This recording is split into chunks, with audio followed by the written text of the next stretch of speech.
That was last season, man. That was, yeah. Literally. Just bonus action. Well, we had to take a mid-season break. That's all you gotta remember. I hope Bjorn remembers how to rage. What are you talking about? Bjorn's been raging the whole time. He never Well, I stopped. hope I remember how to rage, man. He's literally on fire right now. I hope he remembers how to turn invisible. That's It's gonna be very, hard very one. useful. That's obviously the keystone part about Bjorn. Yes, the invisible barbarian. You never see him coming. That constantly forgets to turn invisible. Don't worry about it. Dude, so I've got the Chiefs-Browns game on right now, and the cameras they're using for like the up-close field shots make it look like it's straight out of a video game. Hyper-focused in the foreground, no draw distance. Oh, it's Anything so cool, past man. 10 feet is blurry. That's so cool. Oh wow. I love that, man. I'm like, no, the Uncanny Valley is not supposed to work like that. Video games are supposed to come to us, not us go to them. And then they got to the point where it's like, no, this just looks too good. Reality isn't this perfect. That's true. Square I mean, there's plenty of times where better camera quality has ruined things. Like, I don't think any of y'all watch Trailer Park Boys, but even It's Always Sunny, I prefer the shittier camera quality. It's way better. It It's suits all them better. more accurate. Yeah. Yeah. And shitty camera hides mediocre budget. Mm-hmm. Give me back that grain. All right. I didn't mean to do that. Whoops. Okay.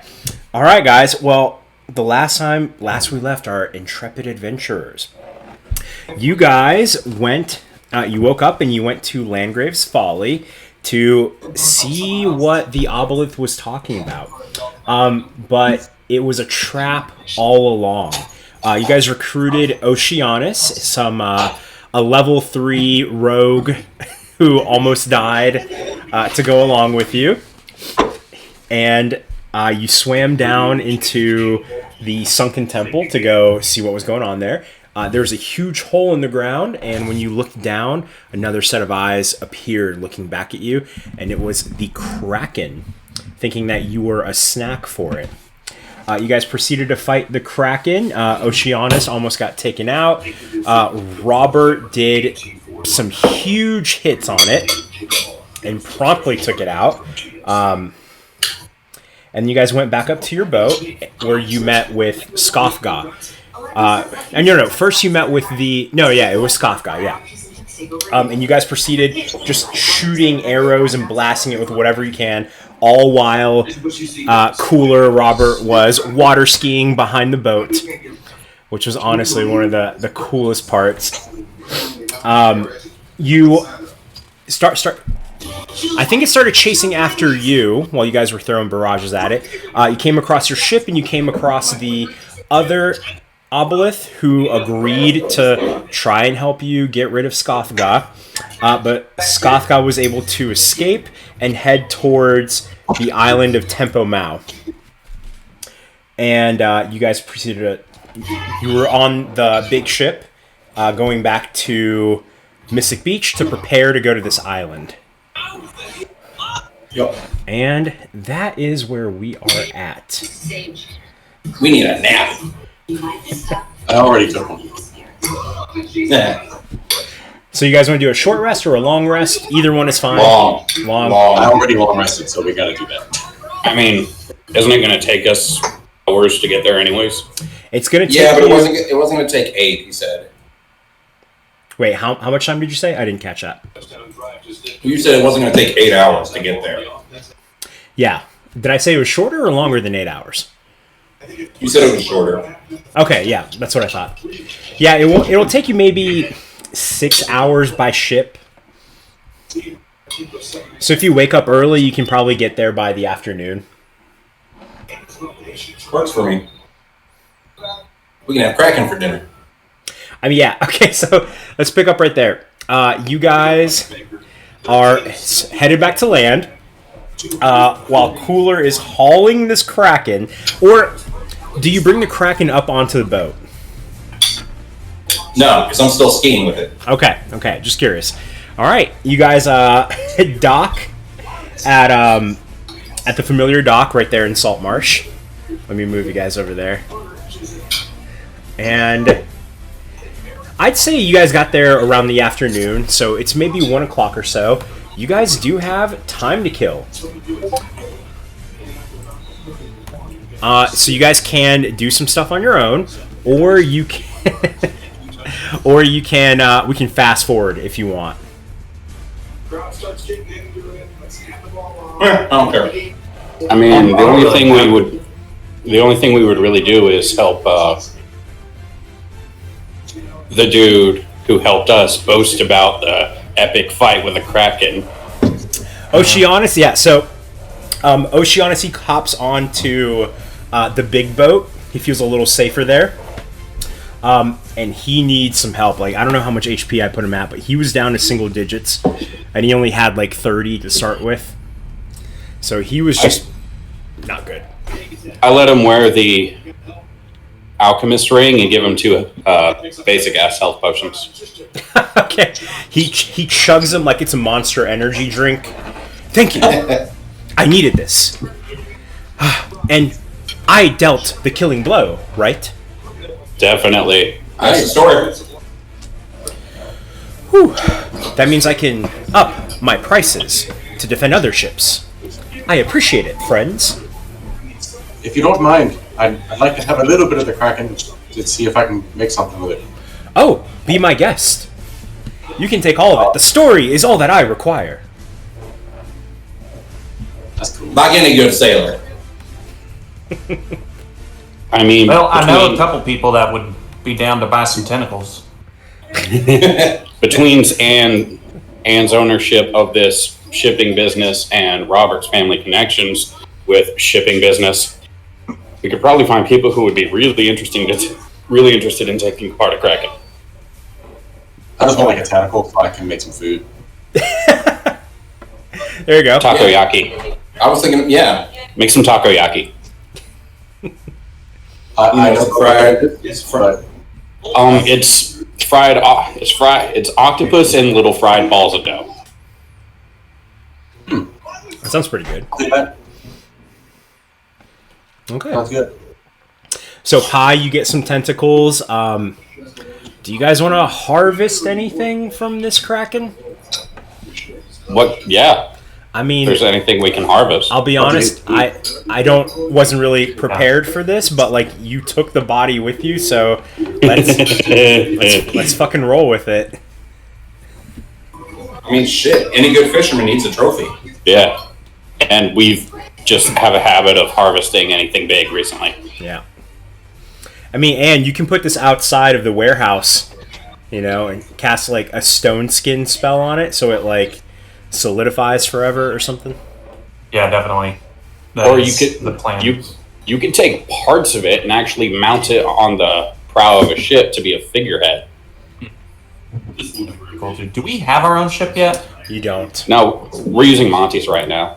Yeah. Do we have? Robert has one somewhere. But it's not Yeah. technically his. Yeah.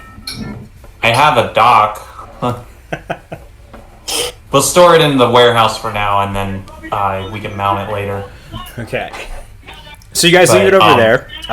You take it. Do we want to take anything out of it before we toss it? Whatever we can harvest, yeah. I'll get some I want- taco balls or whatever. I want to see if it ate anybody that we can get some good loot off of. I got a 13 for investigation. So as you guys are kind of like going through its different parts, you know that the last murder occurred maybe the day before you guys got to Mystic Beach, and it's been maybe 4 days or so now that the body that was in it is probably digested now. Probably. Yeah, and Anne, what did you get? I got a 29. Jesus Christ. So I'm certainly like looking at the beak as something, but one of my main focuses for this is to see if there's like any ink sacs that I can harvest from it. You definitely get the ink sacs.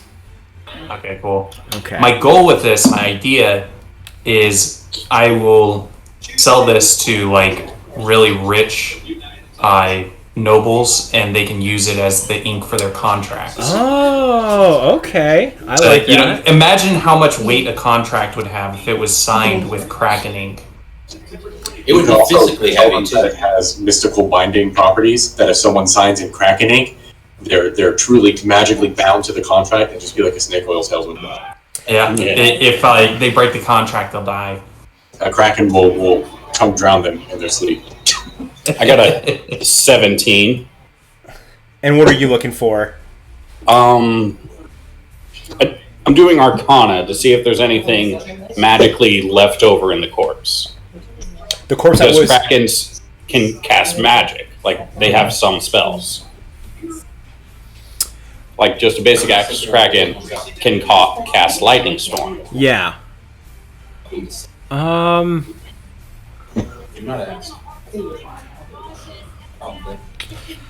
Something with lightning. I don't know enough about it right now, but I will do some research on that. Okay. What is it you're looking for? Something with the Kraken and lightning. Because it makes lightning storm. Yeah. Yeah, it can cast one lightning spell. What the hell was it? It was Lightning Storm. Like, that's the actual stat block for Kraken.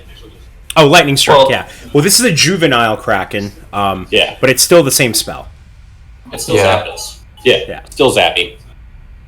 Well, what I'm wondering is if you were to take a tentacle, dry it out, and try to turn it into a wand, would it be like, you know, a +1 wand or something like? I don't know. That would be kind of neat. Just because it is a magical being, but I guess like you think of a unicorn, you get its horn. It's really just something that you use in, you know, creating equipment and stuff like that, I guess. Yeah. I mean, I have green dragon hide scale armor coated over unicorn leather. I need to make paper. Sorry, random thought. Like, I am harvesting creatures now. Yeah. It got kind of weird. You're like Monster Hunter. I mean, the tentacles are probably going to be incredibly valuable, so we should, you know, do something with them. We got to leave enough for the mounting process, but the inner ones are free game. If any of y'all want to do what Vinny was suggesting about like mounting it or part of it at least, I actually have Stone Shape. Oh, nice. I didn't know. I mean, we could hang it from the front of the warehouse, or as Falcon or Dylan were saying, we could mount it to the front of the ship. I mean, yeah. Now you just need a ship. One that's your own. I mean, I might end up keeping the one I've got. We don't know how that's going to go. Wait, the speedboat you guys stole? No, like his backstory ship. Oh, yeah, we just got to find that one, yes. Well, no, we know where it is. Monty has it. Monty's maintaining it. Yeah, that's what happened, yep. But we know that the captain's not dead, so Robert's not taking it. Yeah, there's a little something's going on here type thing. Mm-hmm. I mean, the way it goes, you're the last person on deck. You have authority. Right. Until the captain returns. Right. I'm the commanding officer, but I don't feel right taking his boat. Everyone knows that if the captain doesn't show up in 10 minutes, then the next highest ranking person gets it. And so on and so forth. That's kind of actually the And official thing. given that Robert was just a level 1 swabby at the time, Yeah. he's still got about a month before it's his turn. He was down at the bottom of the pecking order. Maybe not the last guy, but they were buddies. Him and the last guy. But so you guys are saying Robert's ship. Does Robert own the ship? No, it was his captain's, and when he encountered the Raven Queen, his entire crew disappeared. Everyone except for So Robert. it was the ship he served on then. I was assuming that Robert is rich and he owns a ship, and I'm like, why haven't we been driving that one? But He can buy a ship if he wanted to. He just doesn't feel like it. how much is a ship? Shit. I don't know shit. I mean, Robert's family owns a shipping business. Robert could just go say, "Hey, I need a ship." And the economy in this world is in shambles. A ship can be 1 gold or it can be 1 million. I mean, Either way, if I need the money, I'll go ask my mom. I have a book that like gives you different ships, how much your cost is, and like different customizations and stuff. So when we get to that bridge, we'll cross it. No, we'll sail around it. So I just opened this up just to see if I could find the cost of the ship, and I randomly opened up to one of the treasure pages. There's a Tentacle Rod. Yeah. If Vinny, if you did want to go the route of the Kraken, maybe having magical properties in its corpse, it's something interesting to look at. And it's a magical item? Yeah, it's rare, requires attunement. Basically, when you use it, you can make tentacles attack people. Okay. Ooh. Nothing wrong with that. Define attack. I am going to Google Tentacle Rod. Do not Google it. Tentacle Rod D&D, okay. It's bludgeoning damage, yeah. It's so weird. My internet's being so slow. Well, The Rod of Tentacles. well, we can like deal with all that in chat or like just create some custom stuff. But that's good to know that there is like something already created there. That was literally the first image when I typed in tentacle in the GIF thing. Yeah. What's a GIF? Damn it, Curtis. It's a type of peanut butter. That includes moving images. Choosy moms choose GIF. Or Choosy, Jeff. choosy programmers choose GIF. I love this one.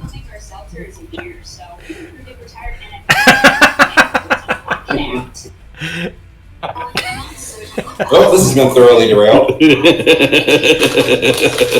It's going to be another one of those. Hey, let's come up with some more ship names.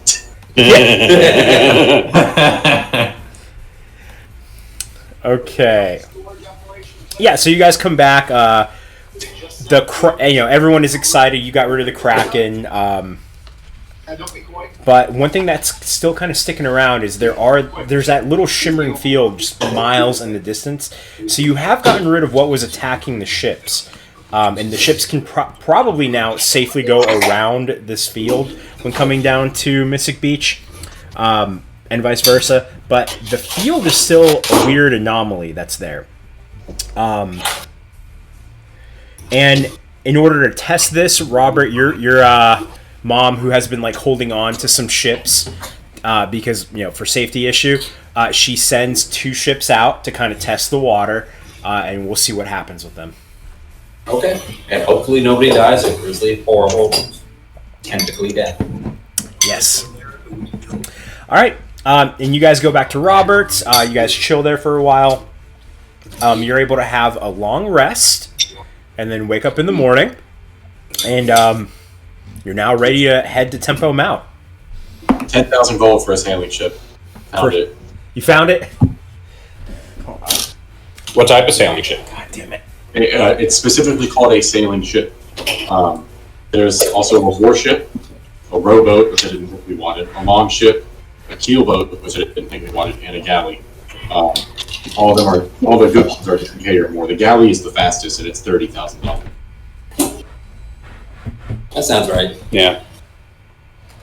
I got this book to consult. This one I was going to use mostly for upgrades, but it's whatever.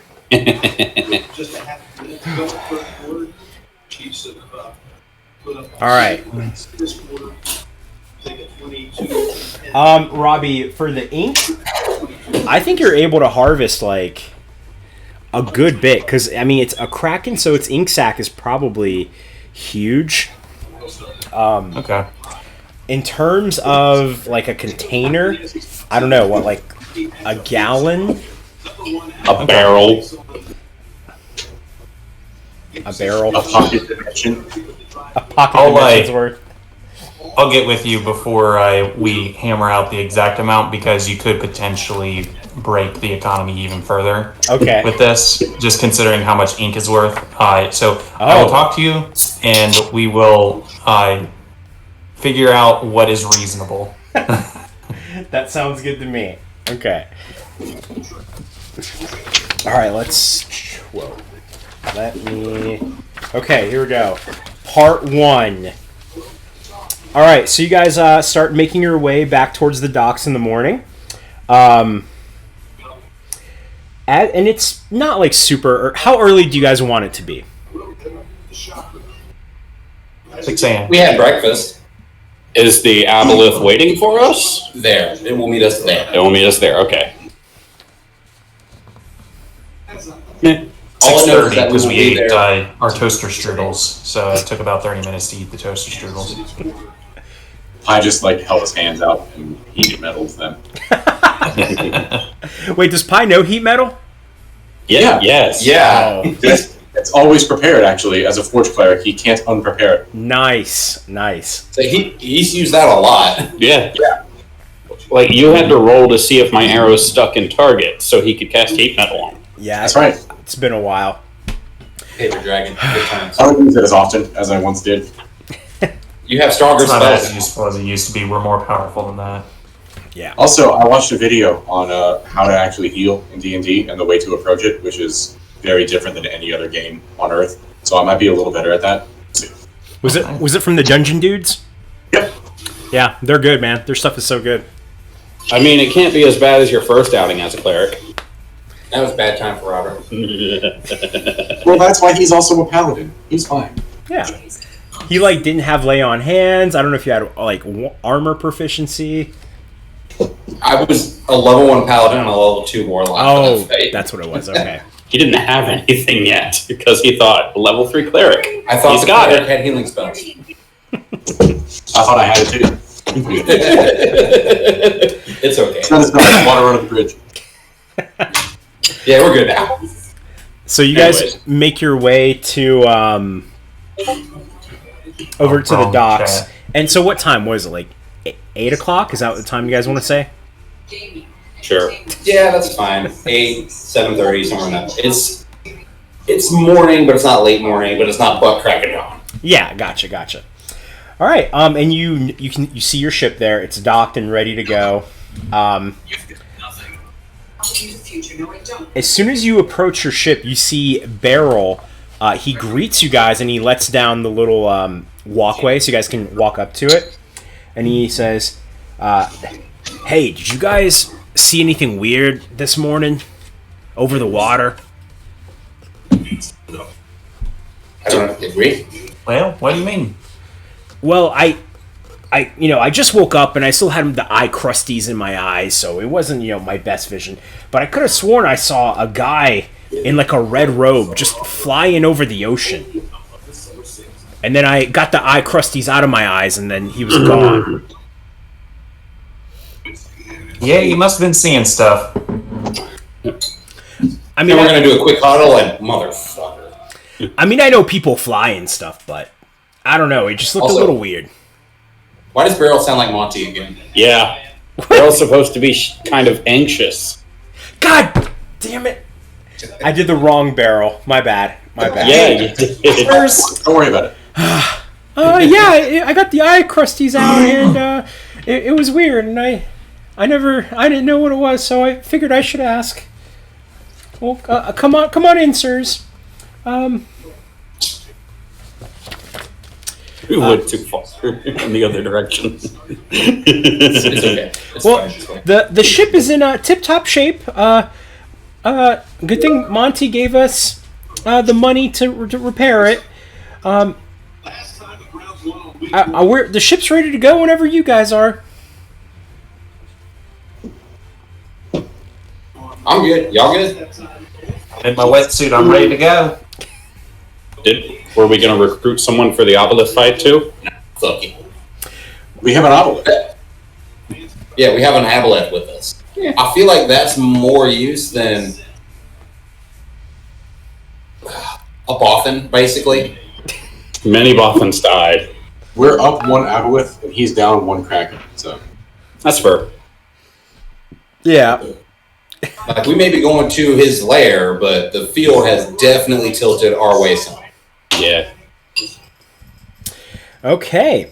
So you guys start heading. You get on the ship. The ship unties itself, and you guys start making your way there. Impressive. Water After skiing. you're behind the ship Water again. skiing. Well, hell yeah, I gave it a bit of a push to get going. Okay, excellent. And how long are you going to stay there? Because it's about, what did I say, 6 hours? So if you guys left at 9, you'll get there around 3 or so in the afternoon? If I get tired of water skiing, I'll untie and just run.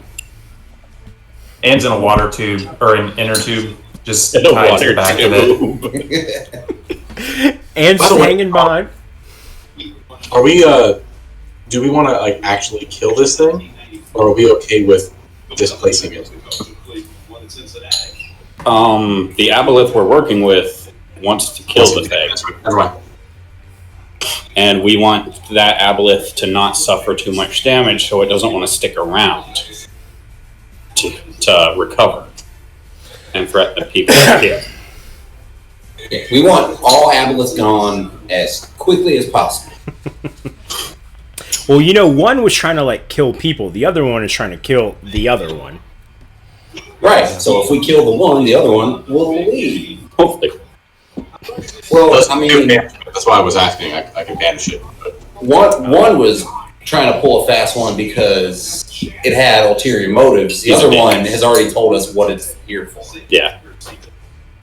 And it didn't try to trick you or attack you. Did we fail an insight check on this guy or something? On the other obelisk? The first one? Yeah. I don't think we tried. Yeah. Or if we did, we didn't get high enough. Yeah. Maybe. No, we got the feeling that he was holding something back.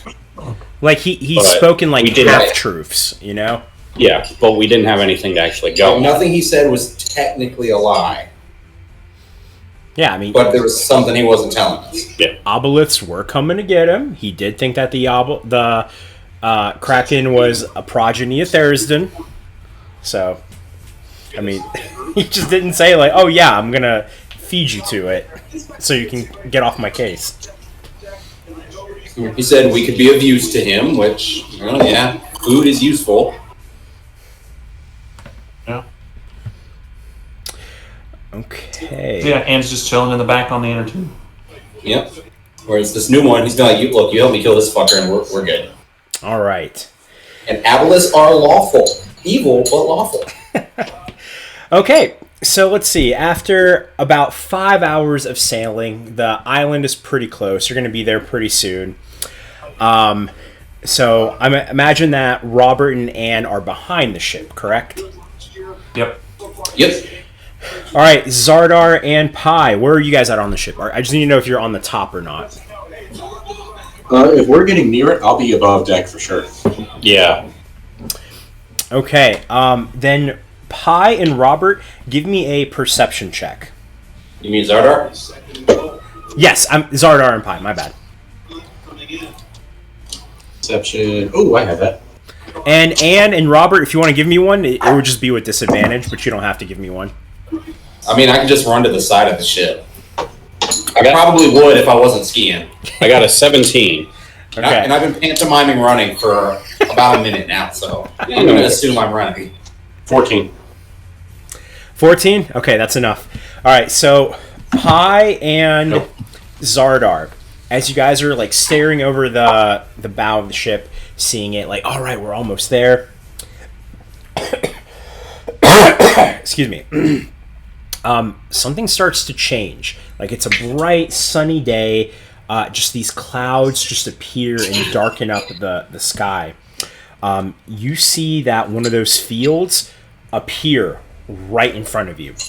One of those shimmering fields. You didn't see yourself approaching it, but you're far away enough about it, far enough away from it that you can probably still steer clear and avoid it. Barrel turn! And I will run to the anchor to prepare in case we have to do that shit again. Okay.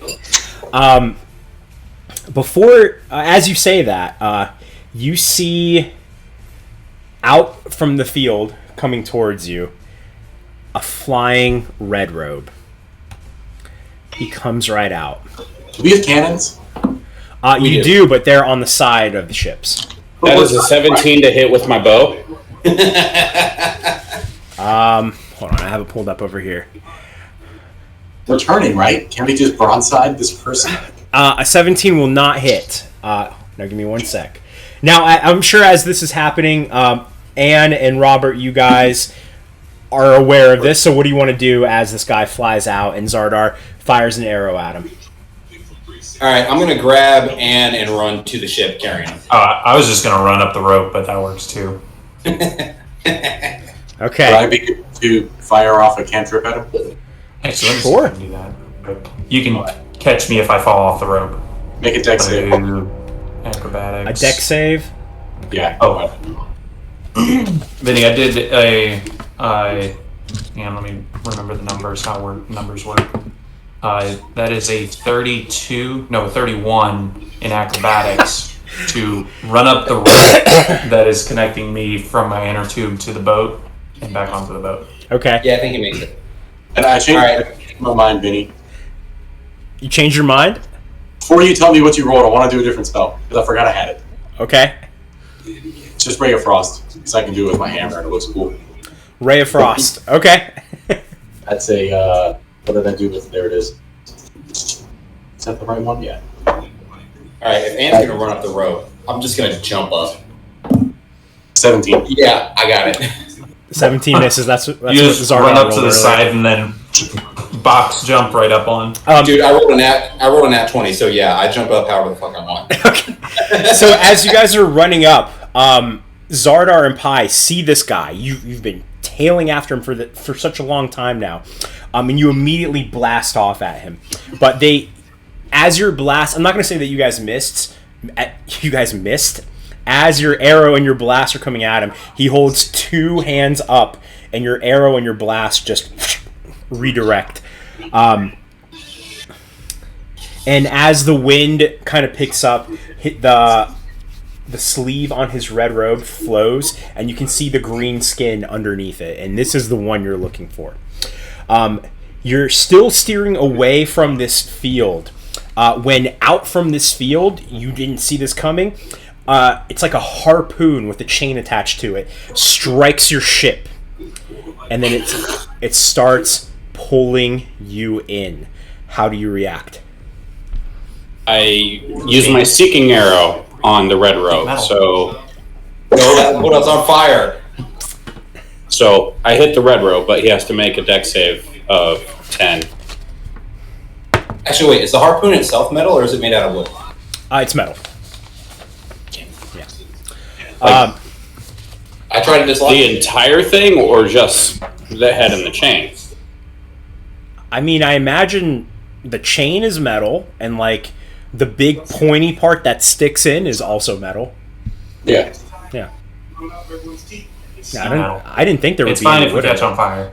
There's a lot of water. Where did our ship get hit? Let's see. If you guys were turning, still on the, not directly on the side. Like imagine like the northwest of a ship, northwest corner. So the starboard bow or the port bow, whichever. Yeah. Yeah. North. I'll run up there and try to heat metal one of the chain links so it melts away. If that's not possible, I'll do something different. Okay. No. You know what? Okay. No. Let's do that. I'm here for that. All right. While he's doing that, I'm going to try to dislodge the part that got caught in the ship. Okay. So, okay, cool. That will be a strength check, which I think will be fine for you. Let me just look at the AC of chains, because I feel like I know it'll have to make a save, which I think it'll automatically fail, but I think it'll give me like the health for chains too. I did 8 piercing damage on the red rope. Okay.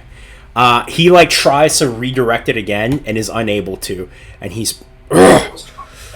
just grunts and he takes off the arrow, or he doesn't even pull it through. He just snaps the part that's sticking out off. Bye. Wait, metal. was it magical? Yeah, seeking arrow is magic. So is it like a physical arrow then? It is the physical arrow that I shoot from my magic bow. Okay, cool. I just wasn't sure if it was like I started blasting. You know. It's arcane. It's an arcane shot. Okay, so Pi, roll your damage for heat metal. Right, I'm fucking rolling my load. It's 4th level. Well, before you upcast it, the chain only has 10 HP. I'm not gonna do that. I'm gonna do 1st level. Okay. And Pi and Robert, while he's doing this too, because you said you want to do this, give me a strength check. DC 15. Yeah, I only got a 9. Okay. Hi, there is now metal inside the red rope's chest. There we go. You can give him heartburn. I'll get him next. You get him next? Okay. So how much damage do you do to the chain? I gotta roll. Hang on. Okay. Sorry. I just saw that for some reason, even though I'm long rested, my spell slots was fucked up.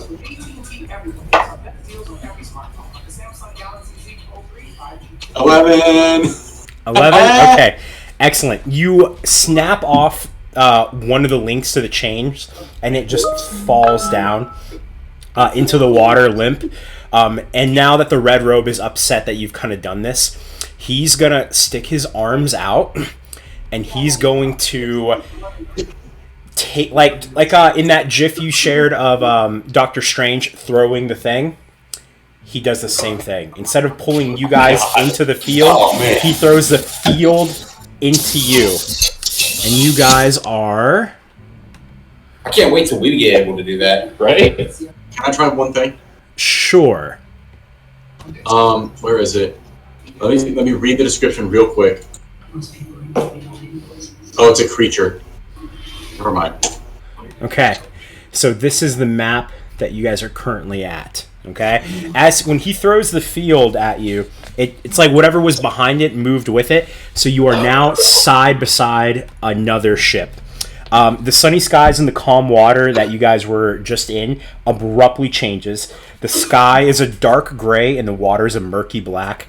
The sea is rough, but there's an uneasy stillness in the air. Off in the distance, not beside you, anywhere, you see a floating skeleton of a large snake-like creature and purple clouds in the shape of skulls. The pirates on the other ship, they're looking a little worried, but now that you're right beside them, they turn their focus on you. So, you guys are you're in a Necrotic Tempest. That's the storm that you guys are in. That sounds so bad. This is a storm infused with the essence of death, and dark clouds are manifesting, leering skulls and bone-white lightning. Any creature exposed to the storm that isn't a construct, so Pi, you're good. Or an undead must succeed on a DC 13 Constitution saving throw at the end of each minute, or take 3d6 necrotic damage. Oh, nice. A creature that dies in a Necrotic Tempest rises as a skeleton or zombie. Good thing we got Spare the Dying. Yeah. Right? Okay, so guys, roll initiative for me. Fudge. 14.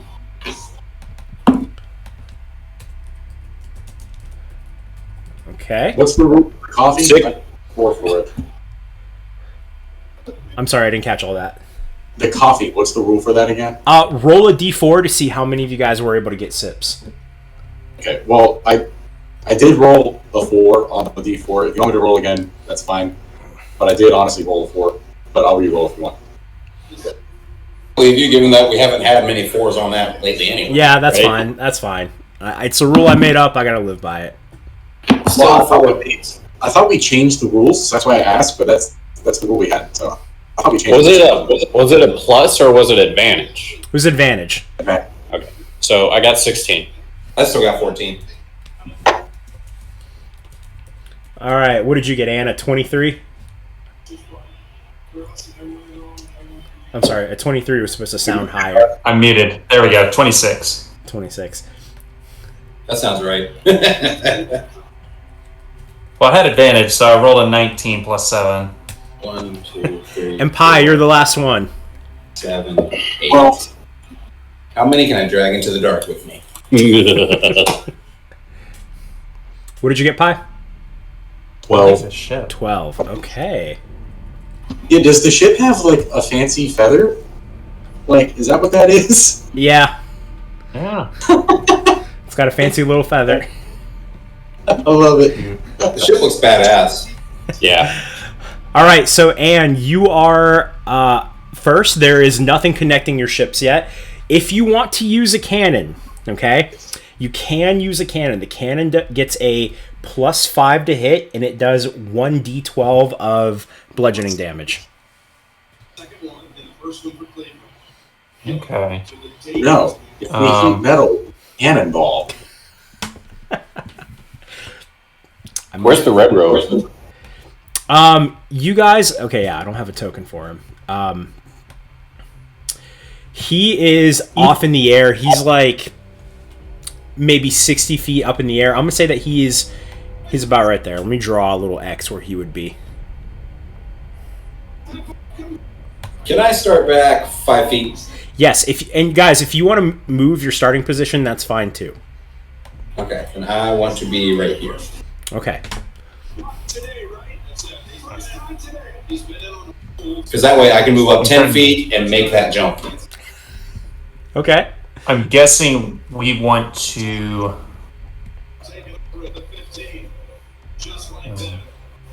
Yeah, we want to get over there, don't we? Well, I'm going over there and casting darkness right in the middle of that crowd. Yeah, I want to be over there when that happens. Right? It's going to be fun. Let me see. So I'm putting the Fey bands on, of course. But is there any kind of ropes laying around? Anything Yeah, like that? I'm sure there's probably ropes on, like, just lying around. Yeah, I'm sure. Although, give me a perception check if you want. Yeah, let me do that. I feel like I'll look too, just to see if I don't need to make that jump. Yeah, I find it. I find all kinds of shit. Reception plus Wasting all your good rolls. Whatever, it's still a 24. Okay. And what did you get, Ann? 19. Okay, both of you guys see that they do have cannons on the side of the ship. The chain that they shot at you is coming from the bow of their ship. This cannon that is right there in the middle, right across from y'all, it doesn't have like a cannonball into it. It looks like it has like some ropes attached to it, and it looks locked and ready to go. So that it seems like their way onto your ship might be coming up. Okay. And so what's the rule with jumping? Because I see Robert's lining up for a jump. God, I don't remember. I think it was. You can basically use your regular speed as jump distance, provided you get at least a 10-foot run up. But Robert can add to that jump distance with his legendary athlete ability. So Okay. he can clear this jump. I just have to burn Channel Divinity to do it. I gotcha. Hang on, let me double check my inventory. I feel like I might have something that is helpful. You can jump onto one of the wings, maybe. Just climb up the wing.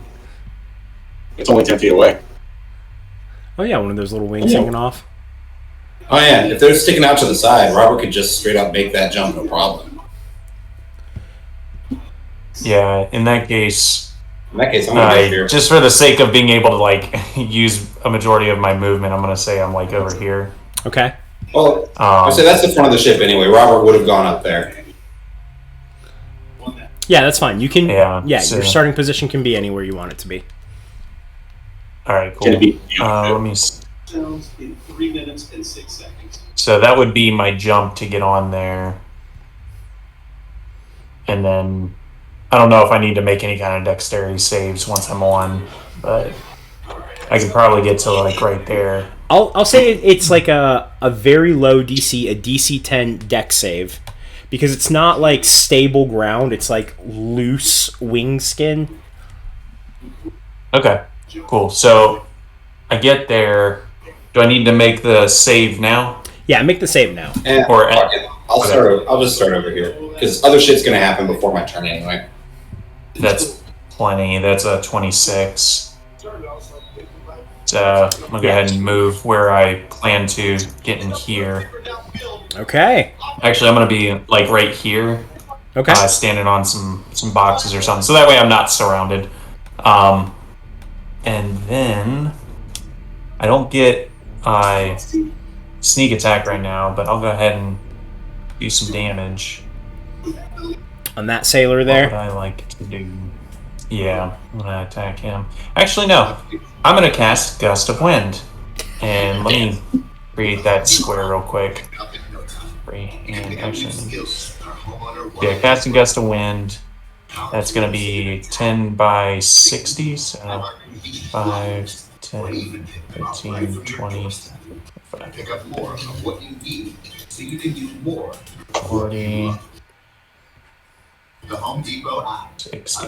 That's about it. I doubt I'm going to need. There we go. So I'm going to have that centered on me, pointing. All of them, okay.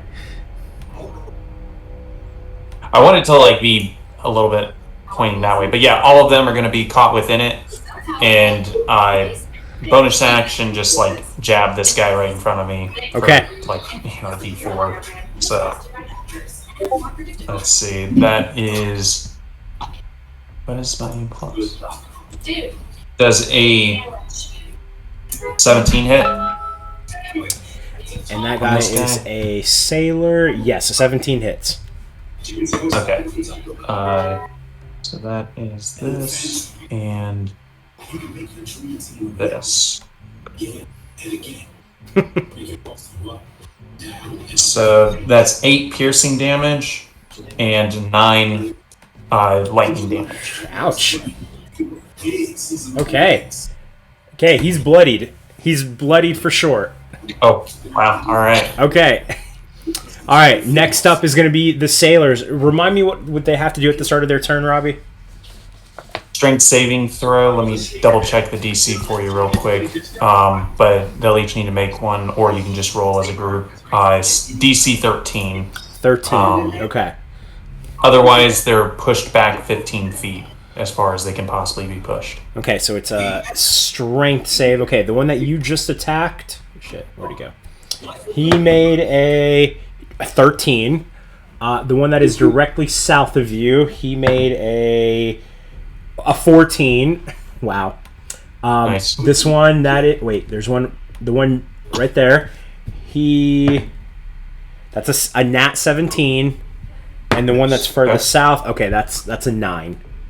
1, 2, and I'll move him about right there. So that's 15 feet. Okay. And then I'll roll for those other guys whenever it's their turn. All right. Okay. So it's just on their turn that happens.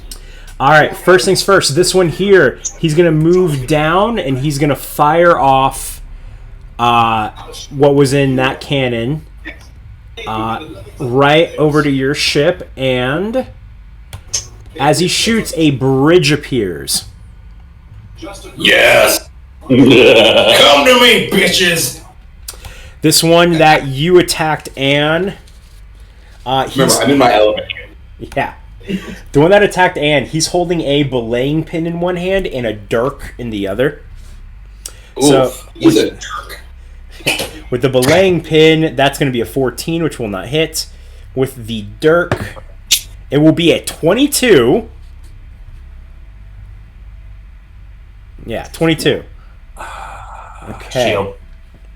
Okay. So it does not hit. Excellent. Okay. And he's going to just move to the other side of you over here. That one went. This one went here. This one is going to 5, 10, 15, 20, 25, 30. Okay, it doesn't have enough movement. Actually, fuck it. 5, 10, 15, 20, 25, 30. He's at least going to block the... Shit. Block it. Oh, God. He's really not. Just move the ladder to the map layer. Yep. That's what I'm going to do. I just got to move this guy out of the way. Fuck. So you realize all that needs to happen is I just go on there and I block it. Or Pi could just stand there. I'll just kill my way across. Listen, they don't know you that well. All right, and then this one is going to 5, 10, 15, 20, 25. He's going to end his turn out here, so he's out of the way of Anne's gust. Oh, wait, and this one that shot it, too. I'm sorry. He used his object interaction to fire it. He's going to use the rest of his movement to come over here. And he's going to try and take a swing at Robert. Which... Poor bastard. Extremely foolish, I know. First roll is a 6. Second roll is a 7. They both miss. Are we just dealing with normal ass people here? It feels like it. There's the 2 mages. Cloak and the title Sorcerer. Yeah. Okay, and I believe those are all the... Yeah, next up Give me a is... little Warlock you played. Just blam. No, just... And out go the lights. I will now start killing. All right, next is the Storm Cloak. Let me go ahead and make the save for that. It was a 13. I rolled a nat 16, so it makes it. This one is... Is Ulfric here? Wait. It's not magical terrain, right, Robbie? It's not that? Isn't it difficult terrain? It's just difficult terrain. Yeah. Oh. It just heats up movement because it's heavy wind. Okay, well then in that case, this one is fine. It has an ability where it ignores difficult terrain and magical difficult terrain. Okay. Okay, it is going to...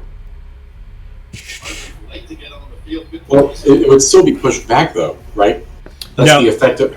It makes it made it difficult terrain. Remember, you're pushed back. Regular difficult terrain doesn't push you back, so that's an additional effect, right? Well, Yeah, this is not... Oh, you were asking about the gust of wind. It is... It's not that it's necessarily... It's called difficult terrain because they are having to expend extra energy to be able to move the same distance. But I could see with him being a Storm Cloak, I think it's called, that, like, you know, wind is kind of like something that he can ignore. Yeah. In this case, as long as he passes his strength save. I can dig it. It's fine. well, this one is going to cast haste on this Scoundrel here. Scoundrel. So I'm going to tint him red because he is hasted. And it's going to end its... it's going to move 5, 10, 15. It's going to move right back there. All right, next up is Robert. No, it's Zardar. Alright, so I'm going to cast Hunter's Mark on the title Sorcerer, Okay. because I'm an ass.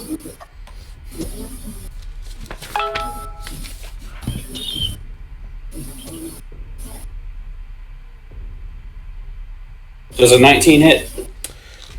A 19 hits. Alright. And does a 17 hit? Both hit, yes. Alright, sweet. So, I am also going to expend my second use of Arcane Shot to cast Grasping Arrow. Okay. So that's an extra 2d6 poison damage. His speed is reduced by 10 feet, and he takes 2d6 slashing damage the first time he moves on each turn of 1 foot or more. Okay. But it can remove him with an athletics check of DC 10. Okay. So it's got to make a dex check first if it wants to move. 2 more d6.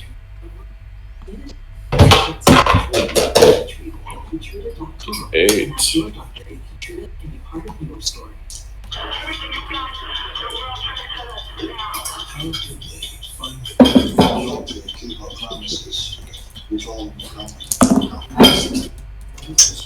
Alright, the first hit was 11 piercing damage, Okay, 11. and the second hit was 14 piercing damage and 6 poison damage. So 20 total. Okay. Yeah. Believe it or not, it's bloodied. Just barely bloodied, though. All right, Zardar, anything else you would like to do? I think that's both your bonus and your action. Yeah, White Fang's just gonna dodge. Dodge, excellent. Okay. Next up is now Robert. All right. First order of business, I'm gonna turn out the lights. So I'm gonna cast darkness. But because I see that pie right there would be caught in it, I am gonna shift up to right here. Thank you. How many feet? What's the radius? Is it 15? It's 15. So pie's still gonna be in it, but he'll only have to use 5 feet of movement to get out of it. And I'll just be like, darkness, right? and I'll just be like, pie, just go 5 feet towards the stern. And pie's smart enough to know that that means the back of the ship. Yeah. He has to Google it real quick, though. He's been on a magical darkness? Yeah, or it's is it magical considered darkness. Okay, thank you. It's magical darkness, yep. But pie's been on a boat long enough to where he knows what stern is at this point. One assumes. Alright. Start is excellent for that, and then I'll just go ahead and use my bonus action to make an attack on. Have either of these guys taken damage? They are both at full health. The one that took damage is by Anne. Okay, then I'll attack the one in the back. Okay. That way, if I take him out, and I've got advantage. And let's see. Is a 13 gonna hit him? Yes. Yeah, just barely. I'll take it. And that's their AC. Their AC is 13 if they're a sailor. Alright, so he's gonna take 16 damage.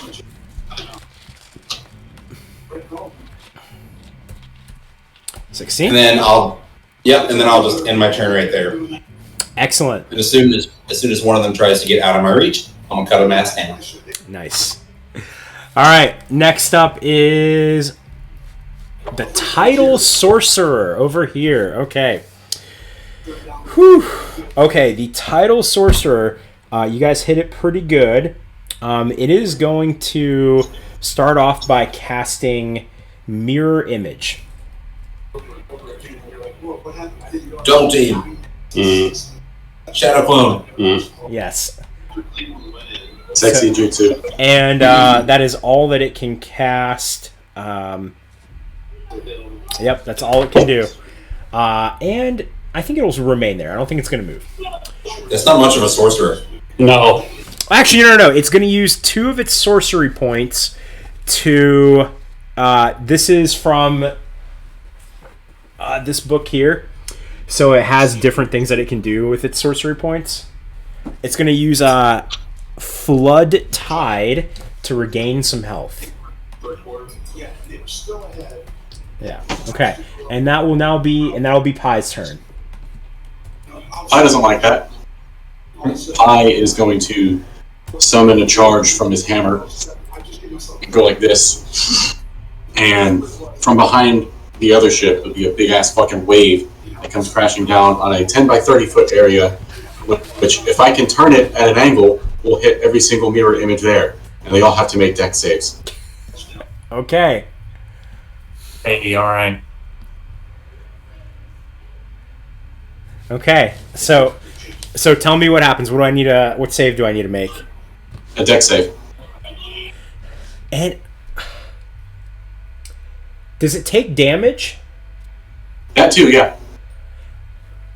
I assume on a failed save. I think on a failed save they still take damage. Let me look. Okay, here's what I'm confused about though, because and this is because with the language of mirror image is if someone is able to hit you, then I have to roll to see if it hits me or a clone. It doesn't really specify like AoE attacks. Well, they all get hit, and they will all be dispersed except for the original. That's the whole point of me doing this. The mirror image works if it's target specific, because the wording says that you can't pick, like you can't figure out which one is real. So if it's Fireball, they're all going to get hit. Yeah, Fireball would just wipe out the mirror images. Exactly. They would take damage regardless, unless you were specifically immune to fire. Yeah, I think the counter argument to that would be, if it's an area of effect, then the mirror images don't count you take damage, and you have to roll for concentration to make sure you can keep your spell up. Okay, so that makes sense. Yeah, that makes sense because you're going to get hit regardless. Yeah. So it doesn't really matter which one gets hit. But they're all going to be dispersed because even if they fail to save, they still take half damage. And the mirror image, when it takes damage, it disappears. Correct? Yeah. Once they're hit, they go away. Yeah, he's got a point. If they're all getting hit.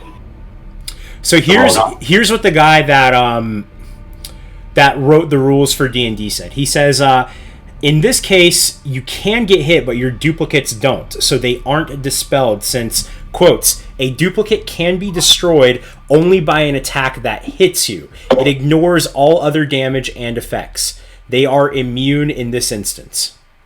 They're immune to AoE? Yes, well, all of them. I think, again, it falls back. You can't get rid of all of them, but, I'm going to take damage either way, but I have to roll to see if it hits me or it hits one of my mirror images.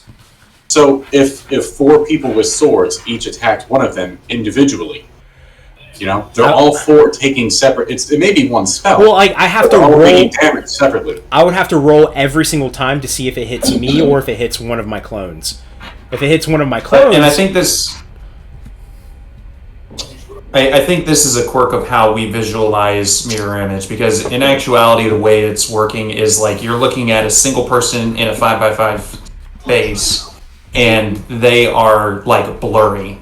So when you go to hit them, one of those blurry images disappears, and now they're a little bit clearer, and then you go again, one of the extra images disappears until finally there's only one of them occupying that single space. So if you hit 2 of those images at once, that's just, I guess I just don't understand it. If that's how the rules are, that's how they are. I'm not going to use this spell because it's a total waste. There's no point in me doing it. No, dude, I get it. Yeah, it's weird. It's not written in the spell description. How does it work with AoE? You guys ever seen Chronicles of Riddick? I can't even remember what they're called. The Deathmongers or something like that, where they the lead guy. He can kind of go into shadow mode. That's essentially what I imagine mirror image being. Shit. Well, I can still hit, rather than blowing my load like that, I can hit these 4 people over here with the same spell by just putting it there at an angle, so I don't hit Robbie. Okay, so what I'm seeing says if a spell doesn't require the caster to make a spell attack roll, then mirror image doesn't interact because it's only targeted by attack roll. Okay. Yeah, so I have to make a save. So, I mean, I didn't know that either. I didn't know that either. So we all had to look that up. But I mean, I still think that's a good idea, though. Trying to wipe them all out. I would have thought the same thing. If you think it's a good idea, then you should let it work. That's okay. This might go. Would I be in position to do that? Nope, nowhere near it. All right, in that case, I'm just gonna tidal wave those other 4 dudes because I can make it go that way. Yeah, you can definitely hit all 4 of them. Hell yeah. Okay. So all of them need to make a dex save. Okay.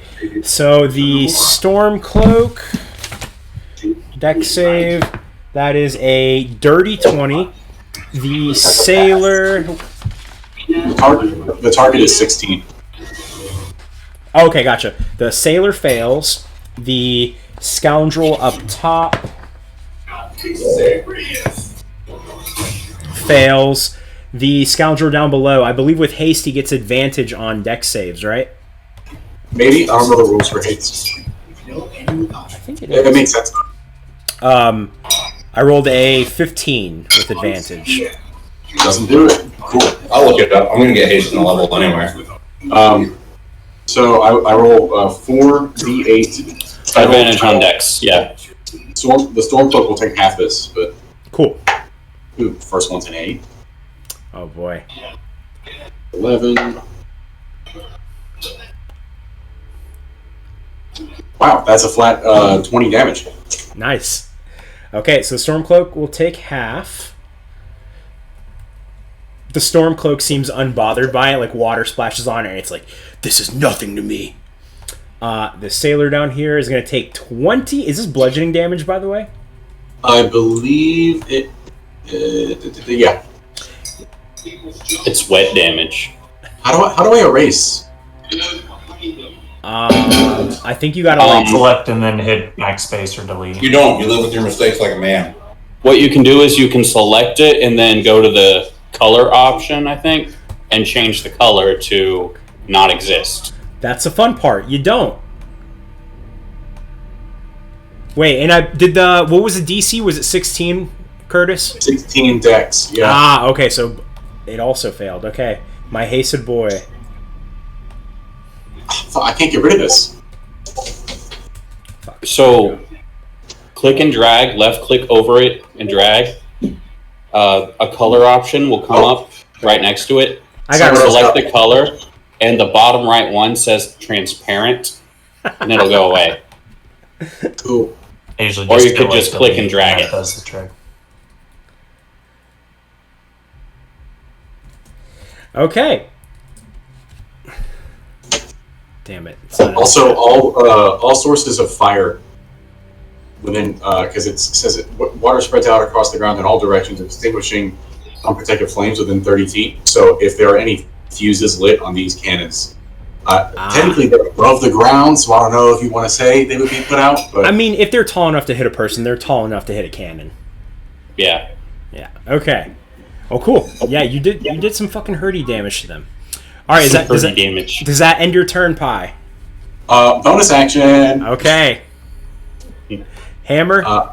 Yes, sir. I will do that at...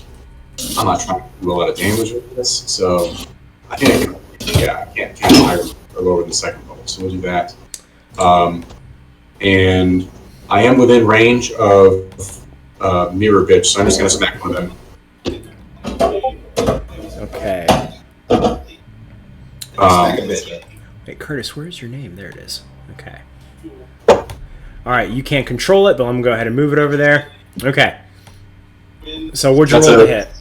19. Okay, that'll hit. So now let me see if it hits me or one of the clones. So for the first hit, I have to roll underneath a... Let me just double check. You have to roll over a 6 to be safe. Over a 6, not under?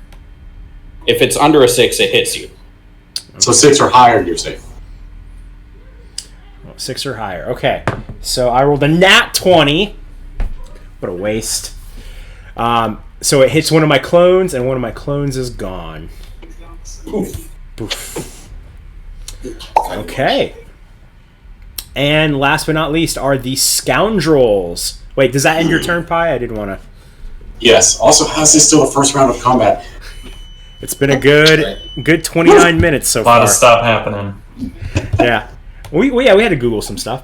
All right, the Scoundrel. First one is going to be this one here up to the north. It's going to Strength save. Oh, you're right. God damn it. I rolled on top of the dice. That's going to be a 12. He is pushed back 15 feet. 10, 15. Okay, and now while he's in that gust, it's difficult terrain, right? Yeah. Okay. Well, he's going to step out so that he's avoiding that. Let's see. So 5, 10, 15, 20, 25, 30.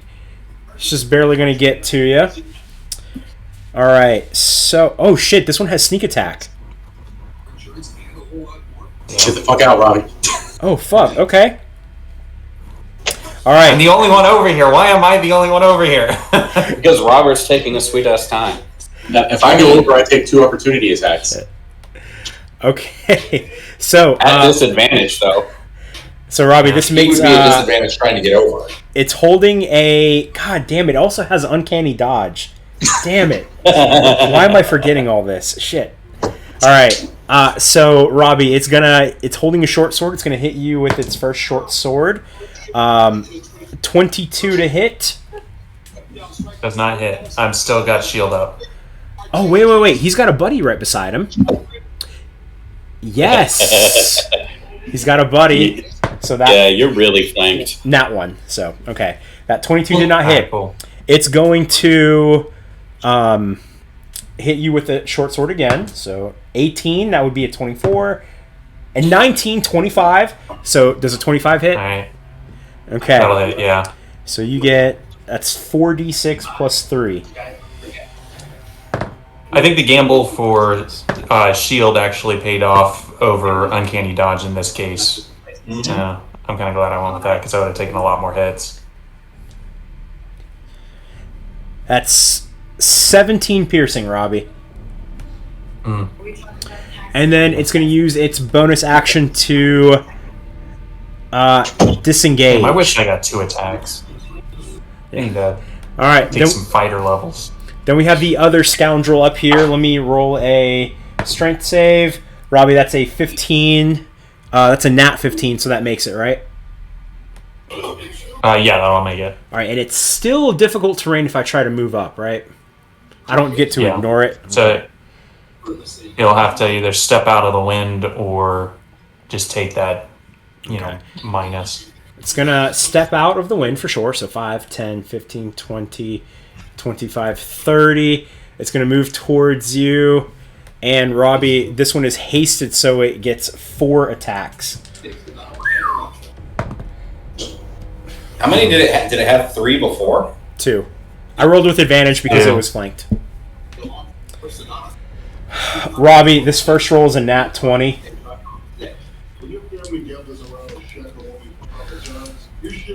I'm coming. Eventually. 3 rounds later. Hey, let me pick you up.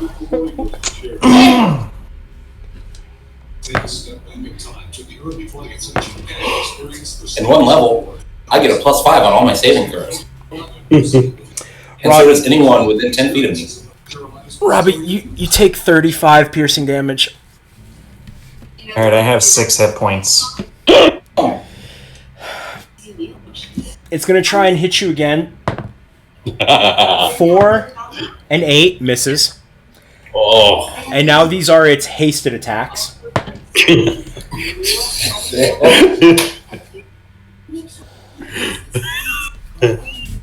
That's another nat 20, Robbie. Oh, God. He's just down. Yeah, he's down. You're down. Yeah. He's going to... that was all his movement. Yeah, that was all his movement. So, Well, do you want to roll to see if you permakill me? Because if you roll as high as you did last time, you could permakill me. What the fuck did I miss? What do you mean? He nat 20'd on me twice in a row. If you deal more than half of my HP in damage, if I go in the negative more than half of my HP, which is 27, then I am dead for good. Wait, you want me to... No, I don't want to do that. I'm telling you. Do that? Okay. I just don't want to... I gotta do that. Okay. I mean, you have another attack. Have to do?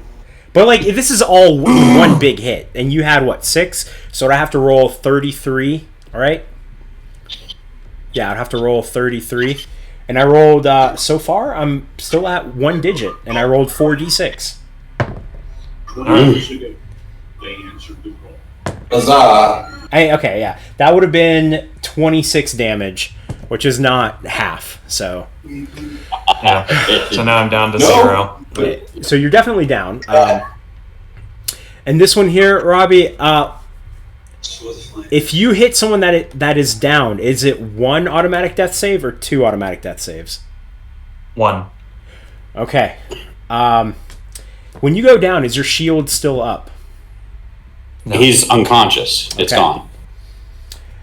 Fuck, I mean, this guy was going to attack. And he has advantage to attack on top of already having advantage to attack. So it's an auto hit. If I'm down, it automatically hits.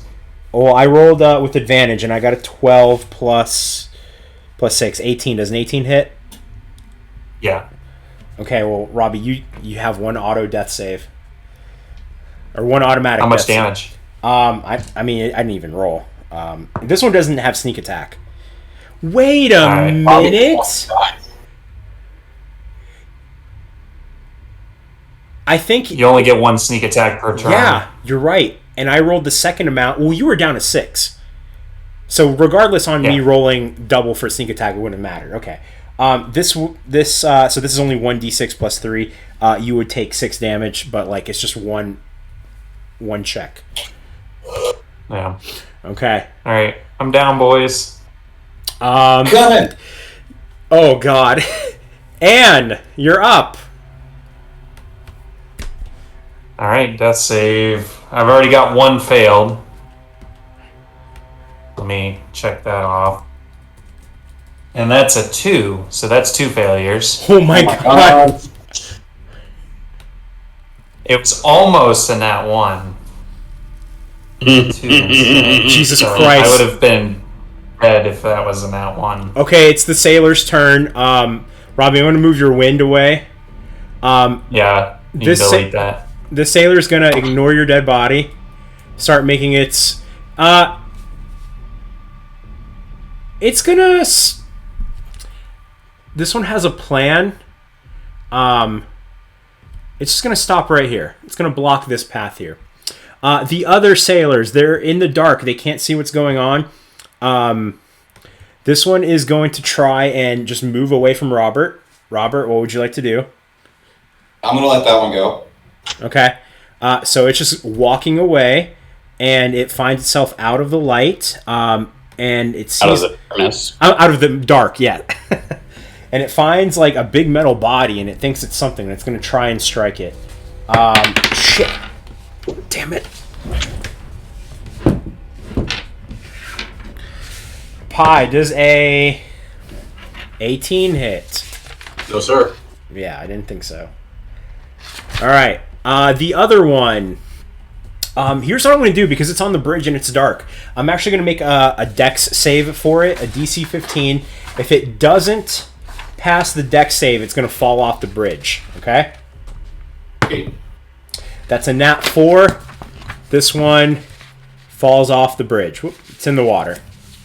Okay, yeah, I'm just gonna let it go. Actually, you know what? I will swing at it because nothing else is gonna get close enough to provoke a reaction. See if I kill it when it falls. And this is funny. Yeah, and it's funny. So with advantage, okay, I definitely hit it. Yeah, I hit it. It's a twice. So I'm pretty sure a 26 is gonna hit. Yeah, for sure. All right, so there's 14 slashing and 4 cold. Okay. Yeah, it's down. It is so down.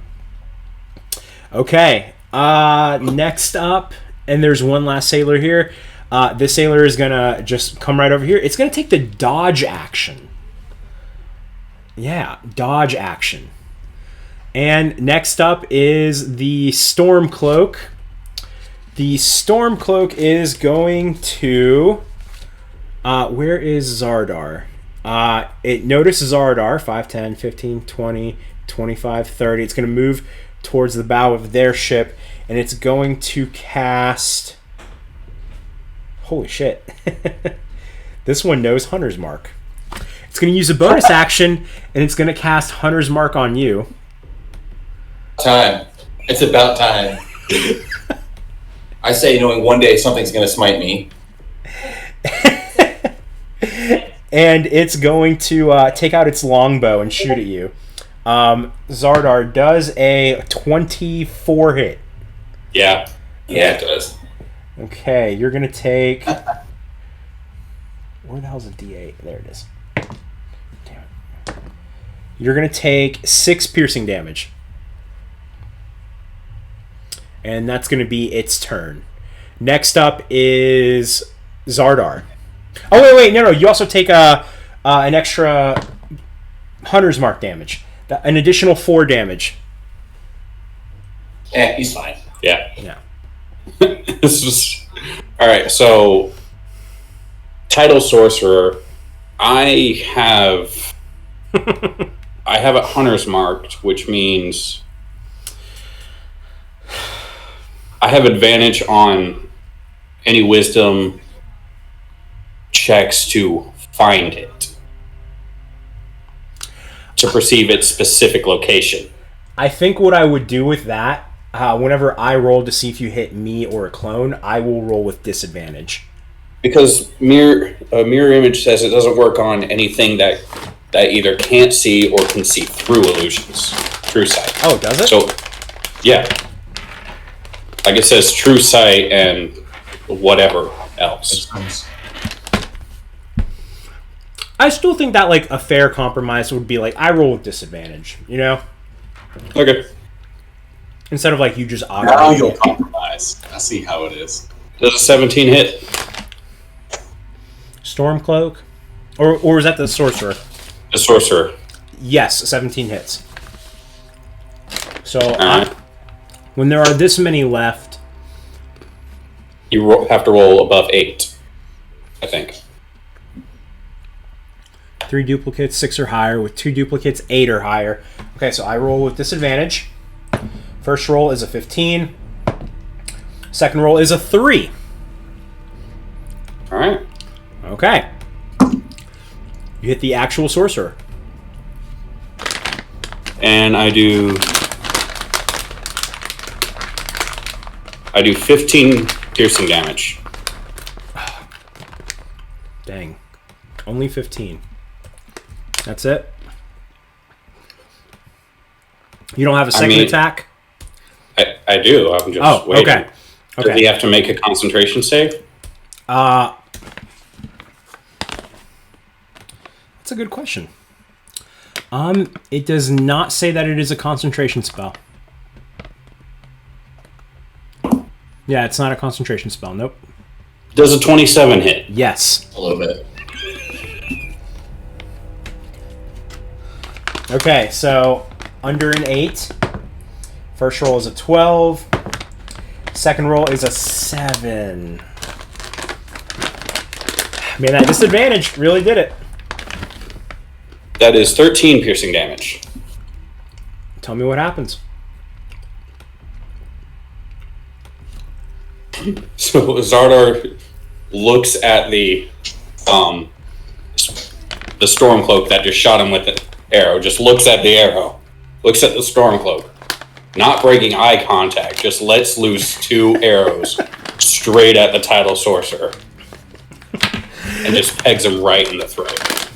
When you do that, the Storm Cloak goes, "No, Martha! You killed Martha! Damn you!" All right. Anything else you want to do? Yes. You want to... I use Action Surge. Ha! Okay. And I also use my bonus action to switch my Hunter's Mark to the Storm Cloak. So this is how it feels.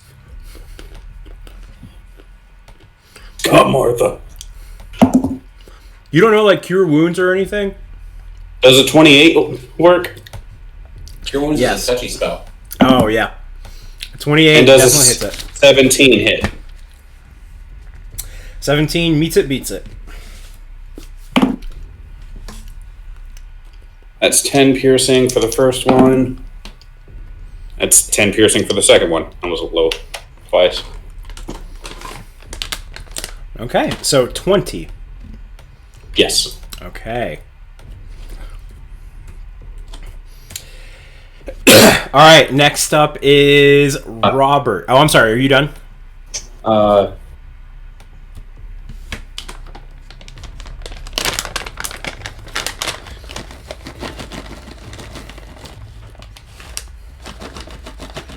Do I have to use my bonus action if White Fang wants to do something? I believe That's so. what he wants to do. Like, I'm trying to get him over to hand. Oh, just move? No, he has Misty Step. And that's an action. Yeah, I feel like that would count. I think in that case, yeah. It's okay, I got him. Okay. I have just enough movement. I'm gonna have to jump, but I can make it. Alright, never mind. White Okay. Fang dodges some more. All right. Robert, you're up. Alrighty. So I'm not gonna let Anne die. Because, you know, kinda like him, I guess. At this point, I'm invested in having him around. Alright. I mean, you never forget your first kiss. 10, right? 15, 20, and then I'm gonna jump over here I will take an attack of opportunity from this guy because I'm going to pass in and out of his range. If But he he even can't knows I see. did it, he'll hear me coming, but he'll have no idea where I am. I mean, with how low his modifier is and how high your AC is, and the fact that it's disadvantage, You could crit. Actually, it could feasibly happen. You could wait, be 20s. I was like, does a 21 hit? No, because that was me using the highest number instead of the lowest number. So no. Okay, so yeah, just spring on over there. I'm gonna give Ann a potion of greater healing. You just busted over his face. Peel! No, I just right over him. Oh, okay. That works good. And some glass falls on his face, but it doesn't do enough damage to give him that final death fail. And the potion gets in his mouth. Well, he heals first. I feel like the glass will fall faster. It's denser. Alright, so that's... Wait, hold on. You have a potion for this. Let me get the potion for this. Like, what's the point of having that if I don't use it? The description for that GIF was Mayo ice cream anime squirt girl. Alright, so for Ann. It's amazing. Well, that's disturbing. Yeah, so for Ann. That wasn't great. No, it was not. That's 3 1s. And 1 3. So you got 10 HP. Hey, that's something. Hey, no more death saves though. And he's in the dark, so he's at advantage, and everything else at disadvantage. Because he can see with his Fabians. Alright, so now that I've done that, I'm going to attack Hasty Boy. Okay, wait, which boy? Hasty. Hasty Hasty boy. boy. Okay. Yeah, because he stabinated the fuck out of my cousin. Like, you don't get to penetrate my Let's see, cuz. that gives him a +2 to his AC because he's got haste, but I have advantage, so I'm probably okay. Alright, first roll is a 15, no, not a 15, 17. Wow, I can't math. And the second one is a 24. You hit. Alright, so 24 for the first attack. Alright, that's 8 slashing, 2 cold. Now, second attack. He's gonna uncanny dodge that first one. Okay. Wait, no, he can't see it. Uncanny dodge requires you to see it. Ah, you're right. Alright, so I hit. Let's see if I crit. I do not crit, but I do hit him again. Alright, so that's going to be another 7 slashing and 5 cold. So 12. Okay. Yeah, 12 on that one. He is bloodied. Oh, y'all motherfuckers are in for it now. Welcome to the timeout sack. Well done. Well done. And I'm going to end my turn. I like that. Right, Robert just hears that in his head. At the end of the campaign, whenever you guys all go your separate ways, there's a bar called the Timeout Sack. And we meet there once every now and then. Here. Once every 5 years, just to catch up. There you go. Okay. All right. Well, that was a great turn, Robert. I appreciated that.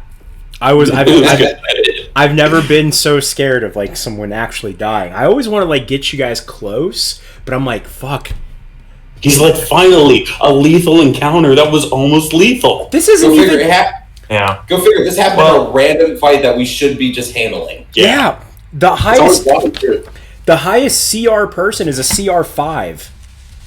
Well, I think the problem was, I'm going first. I make the assumption, everybody's going to be on this side of the ship, as in the next round, and then things happen that prevent that from happening. And he was completely alone, and he's not supposed to be alone. And he got stabinated, but he'll be okay now. Yeah.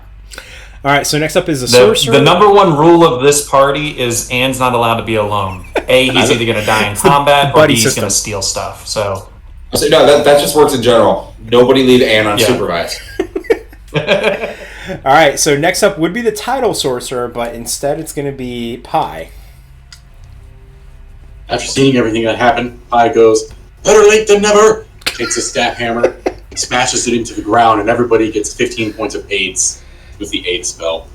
I love AIDS. 15 HP, your max HP goes up by 15. That lasts for 8 hours. I was going to do it eventually anyway, but... That is... Oh my god, that is beautiful. Non-concentration. I mean, it's hot. So fourth level, but this is just Anne and Robert, right? no, this is oh god, how big is the radius? Oh, I don't know. It's big enough that we're all in it. 30 feet. I believe that's everyone. Yeah, even my thing. Oh fuck, that even reaches Robert and oh fuck, that reaches those guys too. Oh well, I'll move one closer before I do it then. Okay. Wow. That I now have 102 HP. So, what is it? We add 15 HP?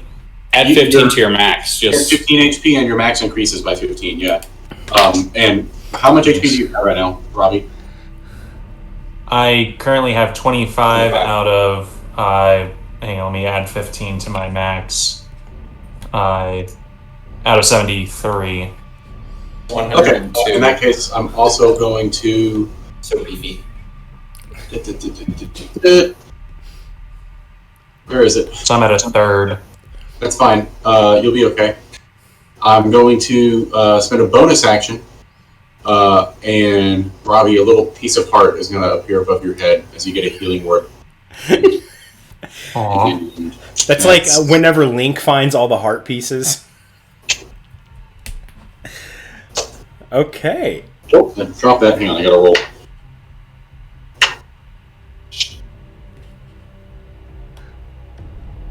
That's 13 HP. Nice. That was a good one. Yeah. Yeah. Fuck yeah, dude. You basically made him go up by like 28. I did. 29. No. Just saying. Okay. All right. you want to see what it put it. Okay. Anything else you want to do, Pi? I guess I will. Fuck it. I'll go ahead and move another 10, 15, 20. I'll get right up here. That's the end of my movement, and I will engage in melee range with these assholes. I will also. I've already used my bonus action. Never mind. Pi, can you see in there? He cannot. I thought you had. Oh, I see. I need to back up to Yeah. like there. I guess. All right. Who the fuck is that? We should probably save one of these guys and interrogate him. I've got a revivify somewhere. Yeah. All right. Next up is the Scoundrels. Okay. These were the... Damn, I wasn't expecting all... I forgot. I guess whenever, like, an enemy is also a rogue, you're like, fuck, rogues are... They can do some shit.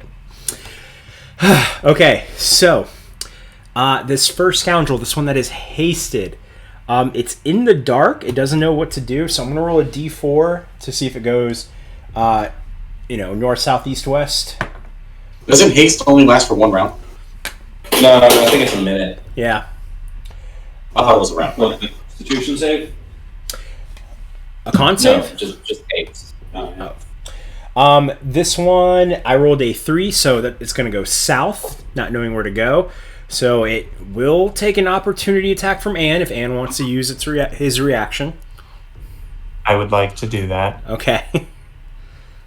It has a +2 to its AC. That is a 20 That hits. to hit. Alright. Figure out how much to do. Damage. 10 piercing and 10 cold damage. Okay, it's going to uncanny dodge that. They can't see it. It can't see. God damn it. You're right. You're right. We found the way to get rid of uncanny dodge. Yeah. And tell me what happens. Poor Jerry. Oh, fuck yeah. So yeah, Robert wakes me up, slaps me a couple of times, and pours some juice down my throat. It's apple juice specifically. So I jump up, a little bit of apple juice pouring down my mouth, and that what I they're just got calling it like now? this frothy screech. I go, "Ah!" Jerry. and I stab him in the throat as he can't see me. That is beautiful. A frothy speech. And this guy was like raging too, like someone that just took too much pre-workout. Okay. And can I do a intimidation check on the guy behind him as I do this? The screech of. You can't see him, but go ahead. I mean, I can see him. He can't see me. He just hears this frothy screech coming from my direction, and he hears a thud. Yeah, go for it.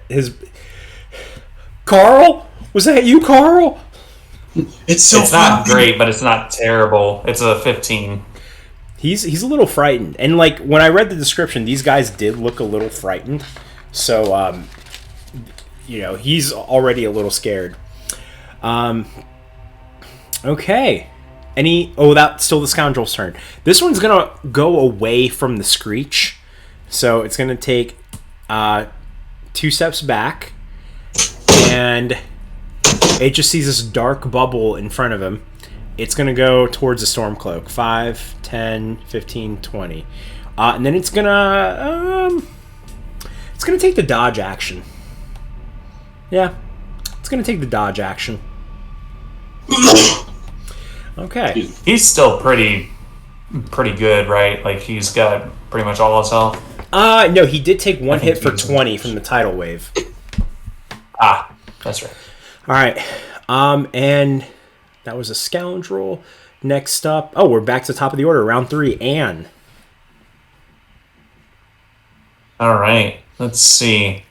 This sucks. Nobody's next to a guy, so I can't get my sneak attack. Just so you know, this guy down here, the sailor to the south, did also take the dodge action. This one over here did not. The one in front of the bridge. I mean, they're in magical darkness. They can't see. So you're hidden. Yeah, you're going to take... Yeah. That's true. Yeah. So you get advantage plus your sneak attack. I do, because I've got advantage. So, yeah, I'm going to go to this guy, and I am going to slap him. Cool. Let's see what happens. It's a good thing I'm just padding the runtime with dialogue on that, because that was a terrible Cooler roll. Drops trow. So that's going to be 24 to hit. That for sure hits.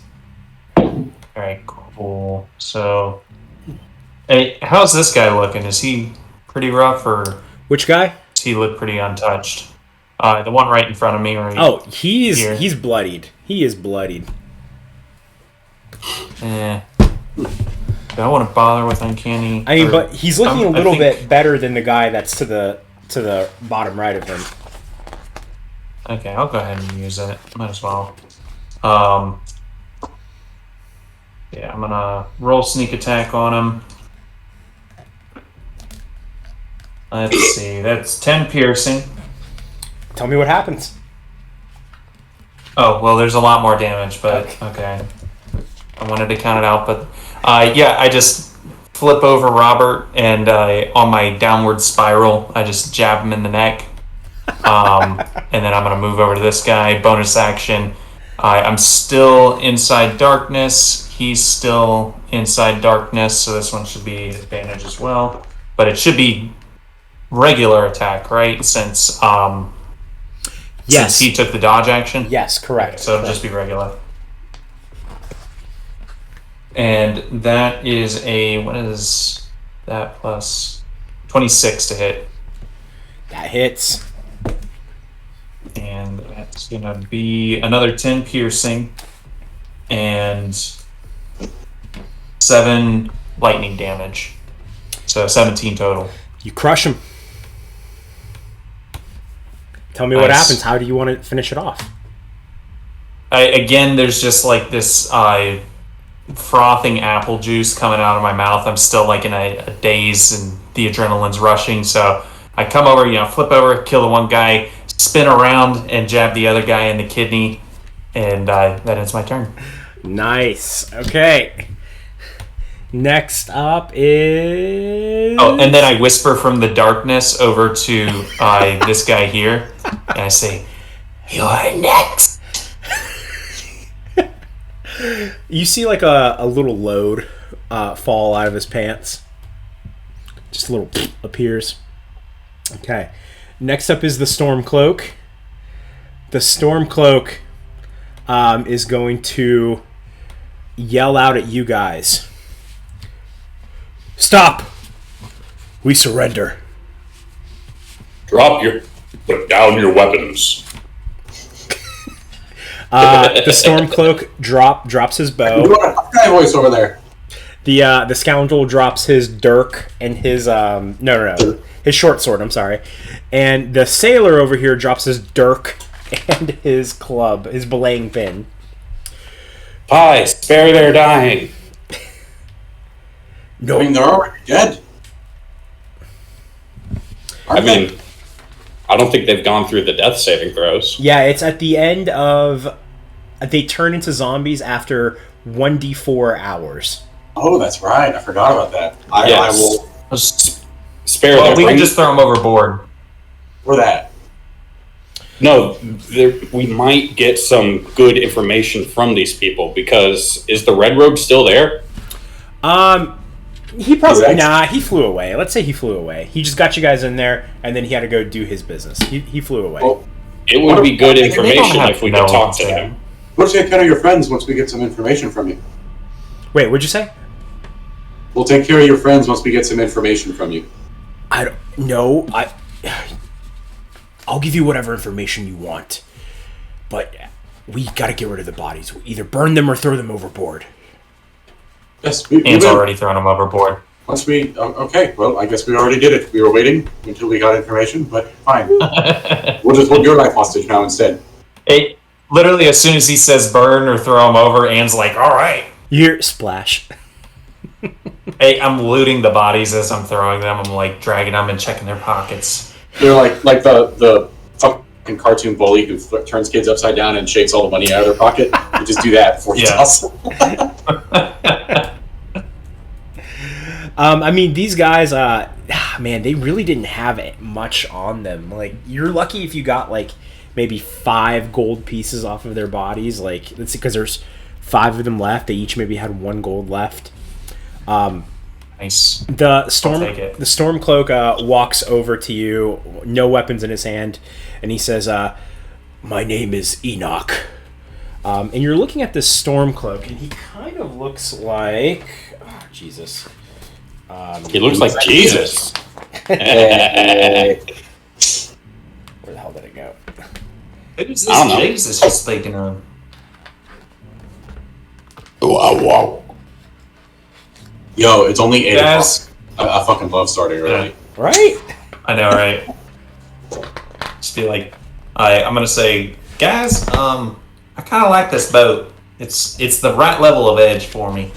What do you think? The right is level of edge. It's pretty neat. I think we should steal it from him. Maybe later. All right. Please don't take my boat. It's the only thing I have left. We've been flying here for so long that they're floating here. That man in the red robe, he flew down and he said if we took care of the people that were about to appear in front of us, that he'd finally let us go. Where are you from? I'm from there's a port city. Let's see. Let me pull up the map that I have for you guys. There is two port cities in between Neverwinter and Port Ingus. yes, There's Port Ingus and Port Ingus. Tulrora. yes. I'm from the Port Ingus area. I was taking my ship down to deliver some goods, but I entered whatever the hell this field is in, and we've been here for weeks. We had to eat You know, all that of doesn't our... look like a cargo ship. I know you were saying you're delivering goods, but I don't buy that for a minute. And I'm going to inside check that. Go ahead. Yeah. I'm doing the same. You don't need to. I got a 23. You got a what? All right. 23. I have a +7. It's ridiculous. Okay. I got a 23 as well. So the Storm Cloak looks like this guy here. Oh, let me make my screen bigger. Hang on. Pretty. Not Okay. the woman, the guy. I said he's pretty. He is pretty. Let's see. Well, we normally don't check our cargo. We just take whatever and we put it on our ship and we take it to its destination. But turns out there was some food in there that we all had to eat. I mean, do you guys know a way out of here? Because I'd do anything to leave. Take my weapons. You killed my friends. I don't care anymore. I just want to see the sun again. Damn it! I could banish you, but I don't know where it'll go. He's a little frightened by that. Doesn't banishment send someone to the ethereal plane? I think so. All right, so can How did we we got it the last time? look around to figure out if the portal is still nearby? Yeah. I got a 17 for Arcana to see if I could sense it. So here's what's going to happen. Because you guys have the Tween Thorns and you have like this connection with like going into other planes and whatnot, with an Arcana check, if you roll high enough, you can kind of sense where the opening of this portal is to get you out of here. Was it 17 high enough? Oh, I'm sorry. I forgot that you rolled. Yes. Yes. You start looking around with the 17, and with the Tween Thorns, you just like feel it pulling you towards a certain direction. Damn it. So, Anne, steer the coal ship. We're going this way. All right. I hop in, pull down the rigging for the sails, and start pointing us towards where Zardar is directing. Wait. What do we do with this ship that we've come across? We're taking this ship. You're We're not. taking both ships. Cool. Yeah, Beryl finally pops out and he goes, what do you guys want me to stay here? It's scary, No. but I'll stay here if you want me to. No, we're going. Let's get Steer out of the here. ship, We're all buddy. going. Oh, okay. Just tell me Anne's where just to go. bringing that one. Oh, okay, we got another ship. Cool. All right. Well, while we're going, I'm going to ask this guy, where did your ship come from? I've never seen one like this. What do you call those people? They're not those people. No, I changed it. I was gonna call I was gonna say Tritons, but near Port Ingus, there's a group of people, some sea folk. They're actually were sharks, and they built the ship for me. Oh, that's cool. That's an orca. That's a shark. I'm sorry. Nice. I'm a whale! Yeah. Hey, so you guys know what the channel is, right? What the what is? The channel that goes under the English Channel. Yeah. Yeah. What would they call one if they built one that went to the port he's from? Chingus? Chunnalingus? Damn I will it. not laugh. No, that was good. Because you know, obviously, right in there. I like that. That was a good one. Okay. And So, I've been trying to think of something ever since you said Angus. I'm like, how can I make this work? Oh my god. so, he, Enoch, he goes, I mean, you guys did kill us. You are also saving our lives. And, I mean, I really am attached to this ship. So I hope that you guys aren't stealing from me, but at this point, beggars can't be choosers. and is your new boss. You work for him. Yeah, we'll iron out the contract when we get back, but from here on, your ship will sail under my company, and you'll be paid well. Don't worry about it. Wait, what's your company? What was the company name before? When what's his name had it? I don't think it had a name. He just owned a warehouse. Nobody knows. Dory couldn't remember. Yeah, just say you took Just over. keep sailing. I've recently taken over Dory's operation. Oh, Mr. Dory, well, we were under contract with him. I was supposed to deliver all the Yes. food and things for him. Yes, I've taken over the contract. I own the... Well, Yeah. if you took over for Mr. Dory, and I was working for Mr. Dory, then I guess in some kind of weird way, You just attacked your boss. I'm working. Well, I didn't know you were my boss. We can hash it out with HR. Also, I do like you, though. I'm the head of HR, by the way. I'm gonna roll insight on that. Dirty 20. Total bullshit. Fuck you are, dumbass. Sorry, I thought I could sneak that one by you. He didn't really have an HR department, you know. We don't even get dental. So what kind of Don't food worry, are you we've got a package. What did you say, Pi? I asked what kind of food they were delivering on it, like, because I know he was into some weird shit near the end there. It was mostly like vegetables. I mean, we've been eating raw vegetables and fruits this whole time. I mean, every ship has to have fruits for scurvy, you know. I pull out an orange, like, here, this is your dental plan. I pull out a portal. Ooh, And I'm like, an upgrade. Eat a sandwich. sandwich time. Get in there.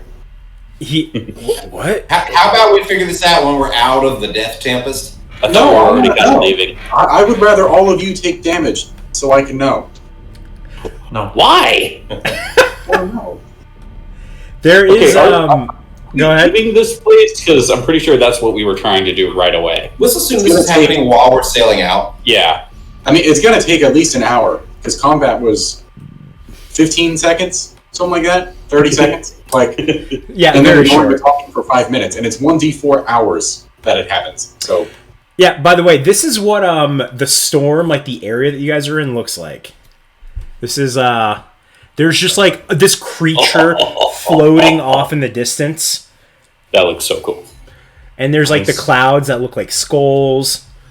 oh yeah, we should get the fuck out. That's a little intense. Yeah. Man, if it didn't physically hurt just to exist here, I would go investigate. Yes. And yeah, you Zardar feels the pull from the opening of this portal get out, and it doesn't take you long at all. Maybe 15 minutes of sailing, let's say 30 minutes of sailing, before you get to a spot where like it's starting to sparkle a little bit more, and you guys know this sparkle is from the field, this shimmering field. And who's Anne? You're steering the other ship, right? Yeah. As you're looking forward, you see like the front half of the Merle start to disappear, but you know because it's passing through the portal, and as like a bright white light just outlines it in the part that is passing through the field, and then you guys follow right behind him, and you guys are now out in the open sea again, and you're much closer to Tempo Mao than you were beforehand. It's almost like you guys took a shortcut. Hey, let's take another long rest. How about that? Another long rest. I mean, we did burn some spells. I mean, you can take a short rest. It's like You're almost maybe at a death hour, man. 3 o'clock right now. I'll take a short rest. Yeah, well, what, how long does that plus 15 max It was 8 last? hours. 8 hours, yeah. Okay, yeah, we probably want to just take a short rest then. Okay. So I'm going to go ahead and do some hit die to beef that up a bit. Okay. So while you guys are dealing with that,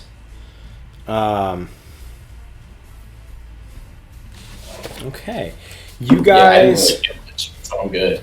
As you guys near the island, you see a small dock sticking out from it. The weirdest thing that surrounds this island, just in front of this dock, is there appears to be a bubble over this island. It doesn't look like the shimmering field that you guys are used to, where it's going to take you to another plane. It's something similar, but yet very different. You can see through it, and you see that there's people inside moving around, but they don't seem to be aware of this bubble at all. But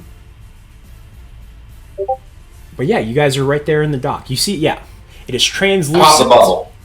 You pop it. Like, so I'm guessing here, and maybe I could roll Arcana to see if this is I know that Aboleths obviously have telepathic abilities. Is this sort of like a sphere of influence sort of thing? I thought that. I'm gonna roll Arcana. Is it a thought bubble? That's a 20, dirty 20. It is. You don't get a feel. You've never really.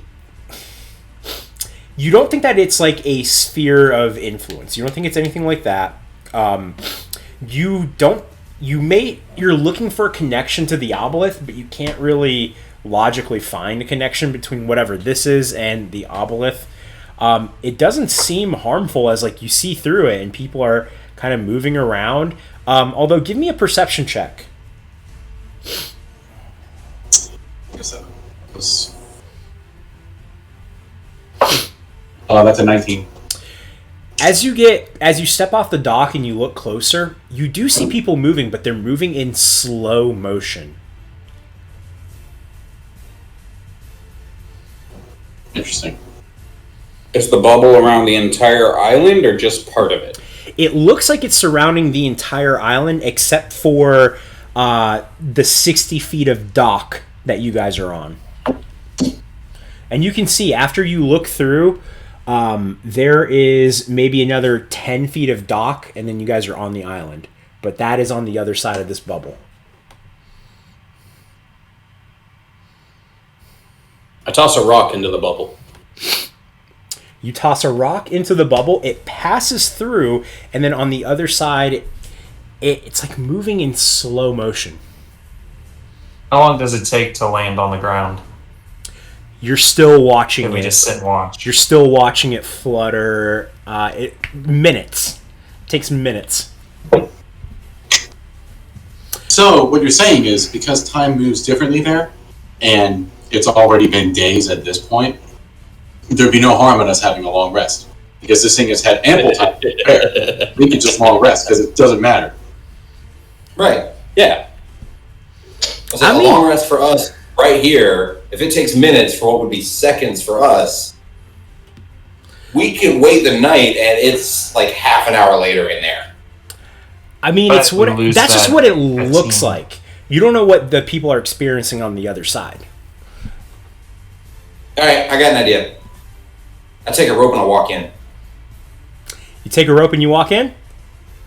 Okay. Wait. Before we do this, okay. So Should know, he didn't say he gave the rope to anybody. He just said he took the rope He's just and holding walked it by himself. Here's what I need to know. Drop it. They're actually behind me. I assume that someone is smart enough to grab it. Here's what I need to know real quick. Not Zardar. And not Anne, because he fell for a mimic. I mean, I can literally Hold root on. myself into the ground, so that shit can't do anything with you. Wait, so, Robert, what's your current HP at? 102 with aid. All right. How many spell slots do you have? A lot. Can you tell me? Available. Like, how much you have available. Well, if we short rested before we got to the island, 8. So you have 8 first level, or? No, 4 first level, 4 second level. Oh, okay. All right. I need the same info from everyone else. Anne, what's your current HP? 73. 73. What spell slots you got? I have 3 first level and 1 second level. Okay. Zardar, and you? Have 75 HP, 3 first level, 2 second level, and various single-use charges. Okay, 2 second level. All right. Pi, and you? At 77 out of 77 health, he has 4 first level spell slots, 1 second level, 3 third level, and 1 fourth level. Okay. Cool. And various charges. Various charges. Okay, cool. All right, so,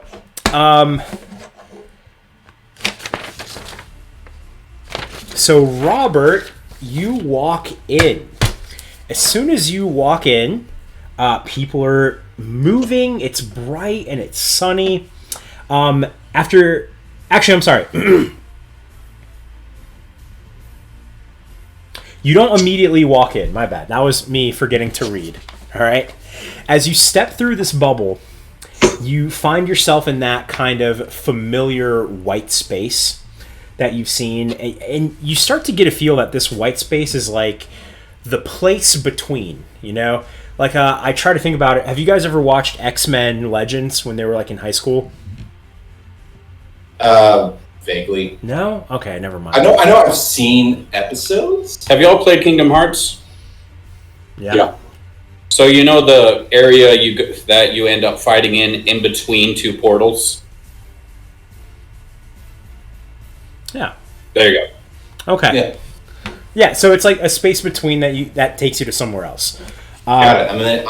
I'm in the Dave Matthews zone. Yes. What was that Matthew McConaughey movie where he gets stuck in a black hole and he like witnesses things but things don't witness him? Interstellar? There, that one. Okay. Yeah, maybe a little similar to that. It doesn't sound all right. And Annie Hathaway's. Annie Hathaway. Well, no, she likes to be called Annie, not Anna. Yeah. Is Annie okay? If you call her Annie, she will be. Okay. And like you still haven't like gained any control in this area. You just kind of float on through without like any control at all. And one thing that you started to notice, the first time you ever were in the space was when you went to the library. There were thousands of doors that were just all around you. And you imagine these doors take you to other planes, to other locations. On this pass through, there's significantly less, like maybe hundreds of doors. So you don't know what's going on, but some of these doors are disappearing. What's that thing over there? That's an interdimensional gyroscope. I know, I'm laughing because Holt's sitting on the couch watching the video for Gangnam Style. Love it. It's like, I looked through that earlier and didn't see anything. Oh, that's not good. Like, guys, can you hear me? They can't hear you. I tug on the rope. You guys feel What a does it tug on look the like rope. for him? I didn't grab the rope. Who grabbed the rope? I said that I could grapple myself. White Fang grabbed the rope. I'll just poke my head back out. White Fang grabbed the rope. You can't. Guys, I'm in the Dave Matthews zone in here, and He said you didn't have control. You Oh. were just going through it. well, if he pulled me back out when my head comes out, guys, I'm in the Dave Matthews zone. Yeah, Robert, you look around and there's no like portal. There's no door that you came into this room from. You were just in this room and then you enter through another door. In fact, you're flying towards another door, an open one, and then you find yourself face down on the ground about 15 feet in front of where you entered from with your face in the sand. And let's see what happens from there. So you guys felt a tug from the rope and you can't, your connection with Robert is gone. What do you guys want to Weird. do? And you don't see him on the other side yet. And charges in. Okay, and same thing happens. And then Robert, you hear a thud right next to you, and it's Anne face down in the sand. Pi, Zardar. White Fang tugs on the rope.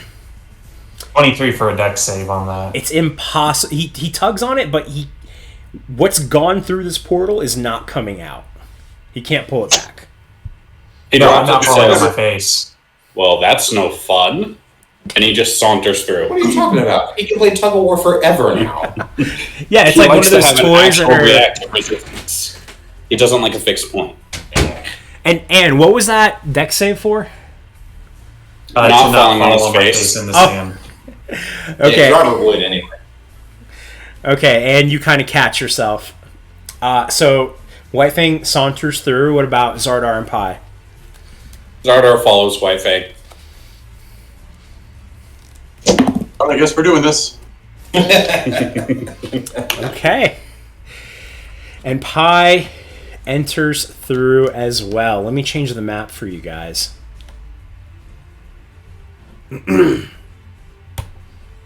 This is Tempo Mao. This is the island you guys are in. He tried, but the Walks in, rope he's stopped. like, oh, I knew I didn't like Dave Matthews. Man, me neither. Let's see. So you guys most of you guys go through the portal with your tripping into this area with your face in the sand, and was able to catch himself. Where in this island, it feels just different than the outside of this island where you guys were at. The smell of salt is gone, and the air just kind of feels a little stale. As you stand up and right yourself, you find yourself standing on a piece of land between two small creeks. So you guys are right here in no man's land. Let's see. So just to clarify, we're on island time now, right? Yes! You're on island time. Let's see. The dock that you arrived on this island is behind you, but there's that luminescent field that you can see barely through, blocking your path. You may attempt to walk back out of here, but you're unable to do so. It's like a solid barrier. And when you look through, everything looks blurry and it looks completely still. Like you can see the waves, and a wave is like perfectly still over there. To your left, you see what appears to be a more primitive looking village. There's a few buildings, but most of the spaces seem to be occupied by tents and small crop farms. You also see what looks like the beginning of a jungle behind this village, leading to the back side of the island. To the right, you see much more developed and modern-looking buildings that look more kind of rustic, like a small town. There's a few crops being grown, but not as many as on the other side of the island. You see that there are many people entering two buildings in particular. There's a large clock tower showing the time. It is now 11 o'clock. And Night or morning? Morning. With Pi's keen mind, does that match up? Pi, you probably have a headache. Because it was like maybe 2:45 when you walked. Nah, you guys took a short rest. It was maybe like 3:30 before you passed through the portal, and now it's 11 o'clock. So maybe you're like having... You can't piece it together. You can't understand why. And as soon as you enter, you see that there is a ship that just disappears behind the island. So if you guys are right here, there's a ship like right over here around this corner that just disappears. Like it moves behind, or... Yeah, it's like let me draw a little path it's taking. It's moving. Yes, it's like moving in that direction. So you guys just like miss it behind this huge volcano. Let's see. At the very center of this island lies a volcano. You see smoke rising from it and a path on both sides of the island that lead up to it. You see someone climbing the volcano on the right-hand side, and there's someone already on top of the volcano. There are visible craters all over the island and that you can't tell where they came from. You do see smoke rising from behind the volcano. While you look around, something slams into the ground in front of you. When the sand settles, some person wearing a full suit of armor stands in front of you. This person is as wide as they are tall, and they're a lot of both. You see seeping through... I love that description. It's a giant Avi Obixer. Yeah. Yeah. It's just so square. Let's see. And they're wearing like this full suit of armor. Seeping through the joints and the openings of this armor, there's just sand pouring out of this thing. They have their visor down so you can't see their face. It carries a massive halberd. On its shoulder sits a blue and yellow macaw. The bird opens its mouth and it talks to you in common. Hello, visitors. Please identify yourselves. I need you all to please stay calm and do not make any sudden movements. Oh, This I went feels like slower. a weird Dark Souls fight is about to happen. Hi, I'm Robert. Can I talk normal speed? Yes, just don't make any sudden movements, please. Like this thing Okay. looks like the Onion Knight from Dark Souls. There you go. Yeah. Post the Introduce yourself. Don't be rude. And you? Who are all of you?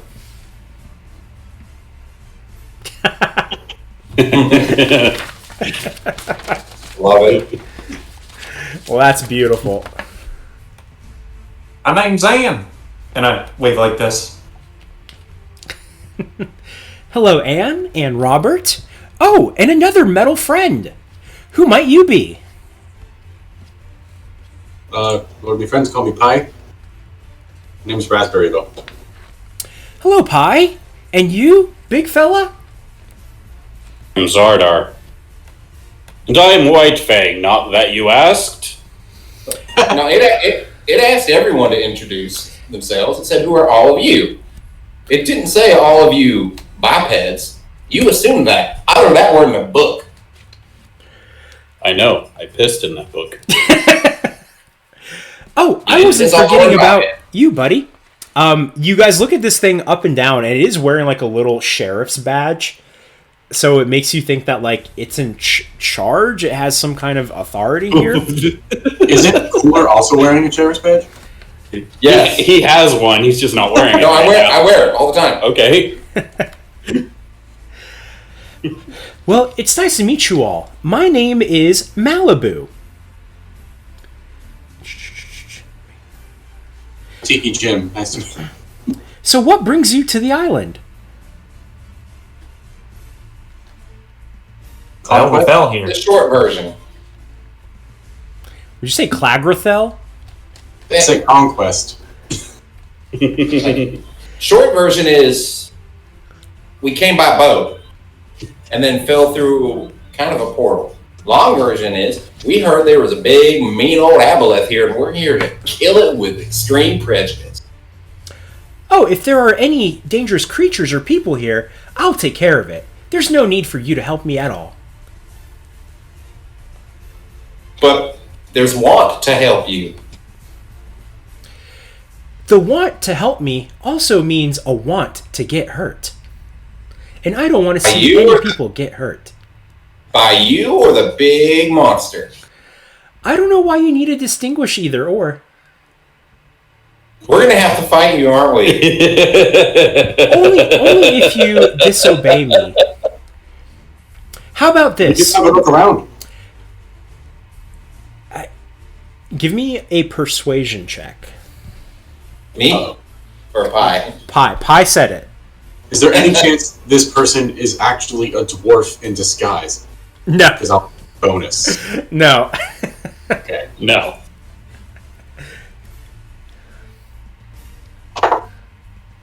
A 6. How about this? I need to go deal with something. Can you wait in the chief's tent while I go get the chief? What tent is that? Would you be so inclined as to tell us what you're off to deal with? Well, there are some ruffian pirates over there, and they just break some of the rules. You see, our island was a sea elf island, and then pirates started docking here more and more, that instead of fighting with them and risking our lives, we decided to give them this eastern part of the island, while we remained on the western part. But some pirates, we came up with a set of rules, and they break the rules, so I need to go enforce the rules. That sounds fun. You sure you don't want us to help you? Oh yes, I'm quite capable. I am something of a law enforcement official myself. I would be more than happy to help bring these ruffians to justice. Oh, well, that sounds great. While I'm over on the pirate side, I don't have anyone to monitor the sea elf side. How about I take you to the chief's tent, and you can wait there, and then the chief can tell you what to do. You're one plot-driven motherfucker, aren't you? I'm gonna give that one to you, if only because you turned it around on me very well. I'm impressed. Follow me. And it's a very short walk. He takes you guys over to the chief's tent, which is right over there. Yes. When this armored monstrosity moves, does it seem organic or like stiff and robotic? it's like a little bit of both. Like each step that it takes, sand like pours out of it. Like moving is a struggle for this thing. You know, it's not easy. So I guess a little bit more robotic. Like imagine trying to like lift your arm up, but like your shoulder fucking hurts. You know, like something like that. Well, it's every day of my life. Yeah. All right. Let's see. Okay, the chief's tent. So Malibu leads you to the left side of the island. It is now 11:05. You see that as he takes a step, the sand hardens just before his foot touches the ground, because, you know, walking on sand sucks. You make your way through several small tents before arriving at the largest tent on the island, the chief's tent. He pulls open the Why don't we go through the tents? Why don't we just go around them? So rude. Yes. People live there, Vinny. We were just following his rules. Ah, good point. Sorry, he's making us. I'm sorry, y'all. He pulls open the tarp door and steps in. There's a large carpet covering the entire ground on top of the dirt and sand. There are cushions used as seats scattered about. To one side, you see a hastily made wooden desk and some small framed portraits resting on it, and a drawer that looks out of place.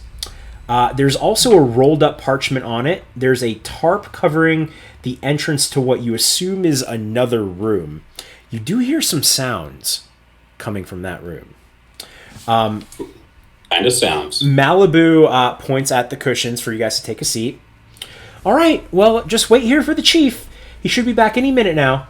And please, don't go into the back room. That's the chief's private... Before you could finish that sentence, the ground starts to rumble. You hear the sound of an explosion far off in the air above you. That sounds like the volcano. Stay here. I'm going to check it out. Malibu leaves, and you are now in the chief's tent alone. I peek my head out the door to look at the volcano. Same here. I have no desire to look at the chief's privates. You see that there's a boulder rolling down the volcano. Towards us? Towards... God.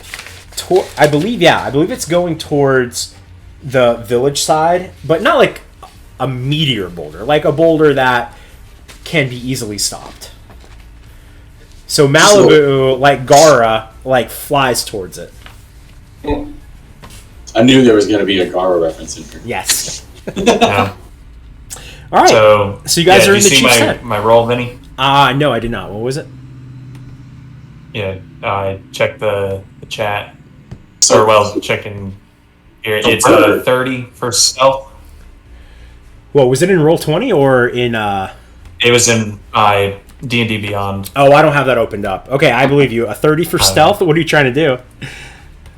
I'm wanting to peek into the Chief's privates. I'm glad that caught on. Okay, the chief's privates. Wait. The private room or like his desk in the drawer? All of the above. Okay, I think let's resolve the private room because that's what I think you would need a stealth check for.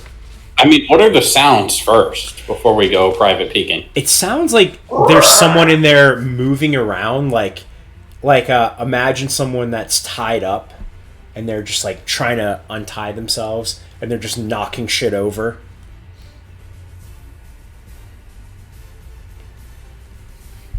All right. So, Yeah. just to clarify, the bird is the vendor and the suit of armor is his sand container. I mean, yeah, I guess so. I guess the... Yeah. And he's a maybe, ventriloquist, apparently. yeah, or maybe they're both the same thing. They got fused and a magical spell gone wrong. Who knows? It could be any of those things. All right. Let's see. So, Anne, you peek through the room and you see that there's a woman tied up and she's on her stomach. Her ankles and wrists are tied together. And as soon as you peek, You see a blade in between her hands, that cut through the ropes that are tying her 2 wrists together. Oh man, I was wondering when that lug would leave. You fellas okay with me leaving, or do I have to cut you down? And she cuts the rope between her ankles. I think Anne's in love. A little bit. What does she look like? She Is looks. she an elf? Is she a human? She is a human, and she looks like this. Anne's half in love. Yeah. Oh no, Anne's in love. Oh, she has a Anne's domino in mask. Yep. Nice. Well, you can leave if you take me with you. Oh, I'm gonna go climb the volcano. What's up Yeah, the I'll take volcano? you with you. What's your name? I'd be Captain Morgan. Well, damn. All right. And who might you What's be? up the volcano? Well, I'm Anne. And the others don't matter. Just take me with you. Oh, well, there's a princess at the top of the volcano that needs some rescuing. What? All right, I come bursting in. Hold on. Does the princess needs help? Aye. Hold on. What kind of princess? Aren't you betrothed?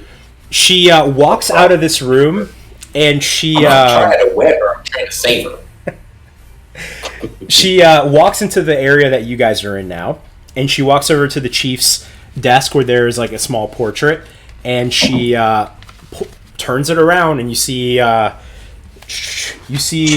portly man who you might assume is the chief. You see an older woman, and then you see a young woman. She points to the younger looking woman, and she says, "That's Princess Cruzan, and she needs rescuing from her father." Human sacrifice. Is that happening here too? I don't know about all that, but you know. Yeah, maybe her dad's just a dick. Why do you gotta go somewhere dark with it right away? Castle Crow's Creek is a really dark place. It's not my fault it's poorly lit. The purple flames will do that. Okay, so Princess Cruzy. Aye. Well, I don't mind you coming with me, but I just don't know that you can keep up. Well, 1, challenge accepted. 2, do you know anything about the chief that we've heard about? Well, I hate him. Let me get that straight. I fucking hate him. He hates all pirates, even though there's some really good pirates out there. Me, my family, we're all great pirates. But all the pirates over there's a few bad pirates that keep fucking things up for us.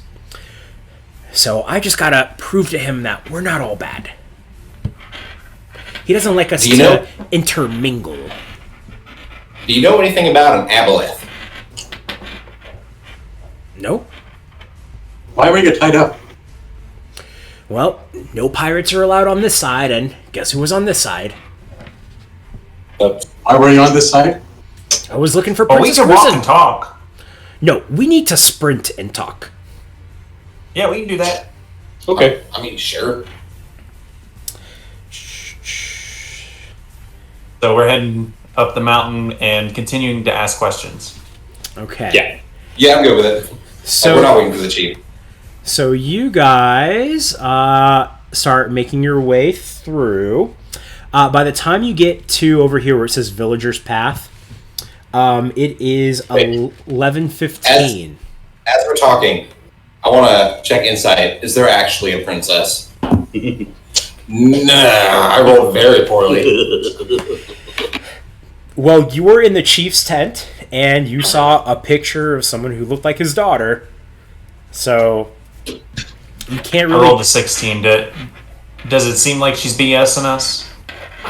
She doesn't seem like it.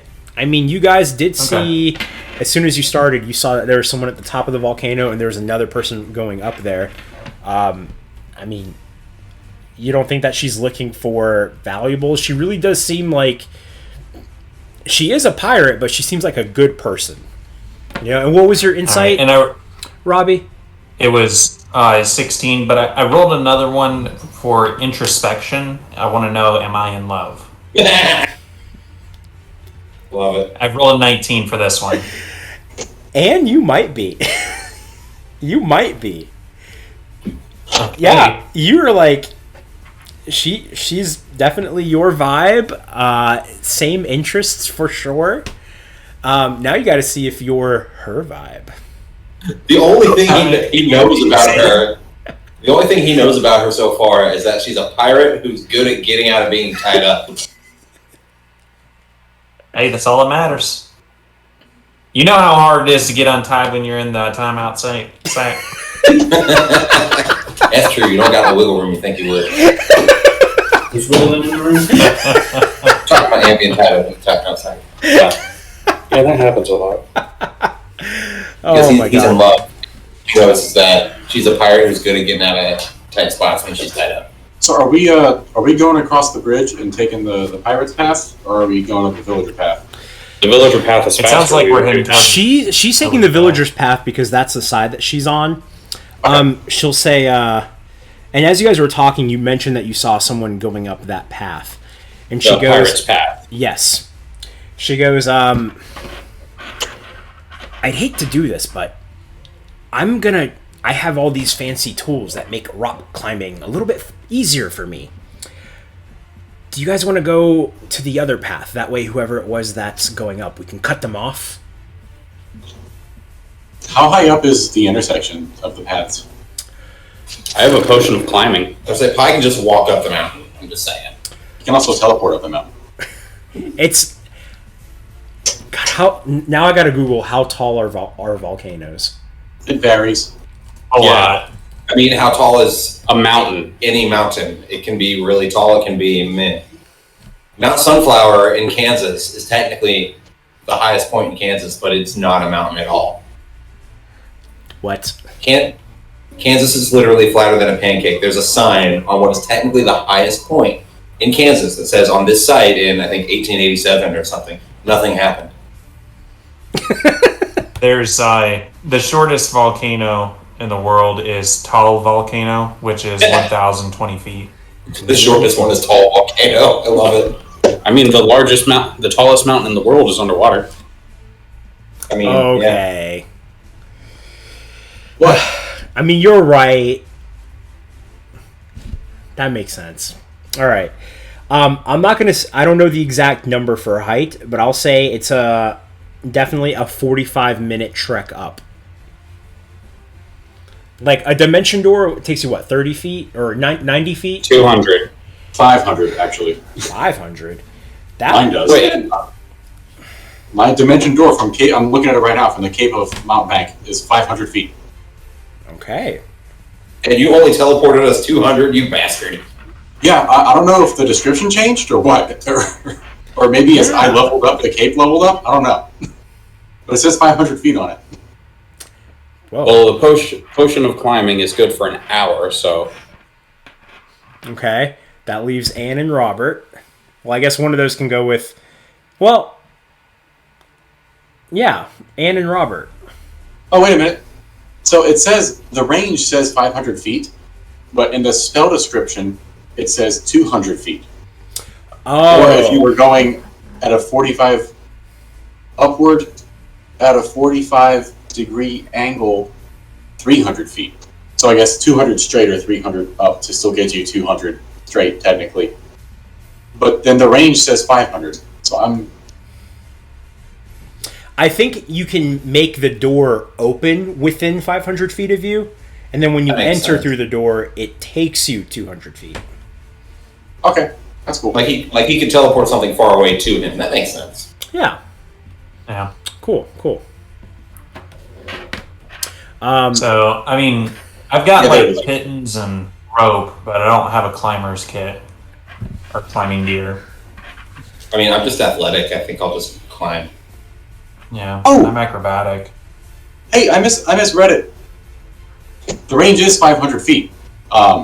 You teleport yourself, and then it says it can be a place you can see, one you can visualize, or one you can describe by stating distance and direction, such as, quotes, 200 feet straight downward, end quote, or, quote, upward to the northeast at a 45-degree angle, end quote. So It is a range of 500 feet. The examples they gave are 200 and 300 feet, and I'm just an idiot who didn't bother reading it verbatim and skimmed it. Like Okay. a dumbass. All right, cool. So you guys are down here at the beginning of this path here, and as you guys are trying to talk and figure this out, another set of boulders, the ground shakes and another set of boulders start falling down the volcano. This time, there's some boulders that fall behind it towards the jungle, and then some boulders fall on the pirate's path, and some boulders also fall on the villager's path. And as these little tiny... You guys are right at the bottom, so I'm not going to make you make a save or anything, but it is starting to get a little treacherous. All right. We're going to keep moving. You guys are going to climb? Yep, let's go. Yeah. Who wants to take a shortcut?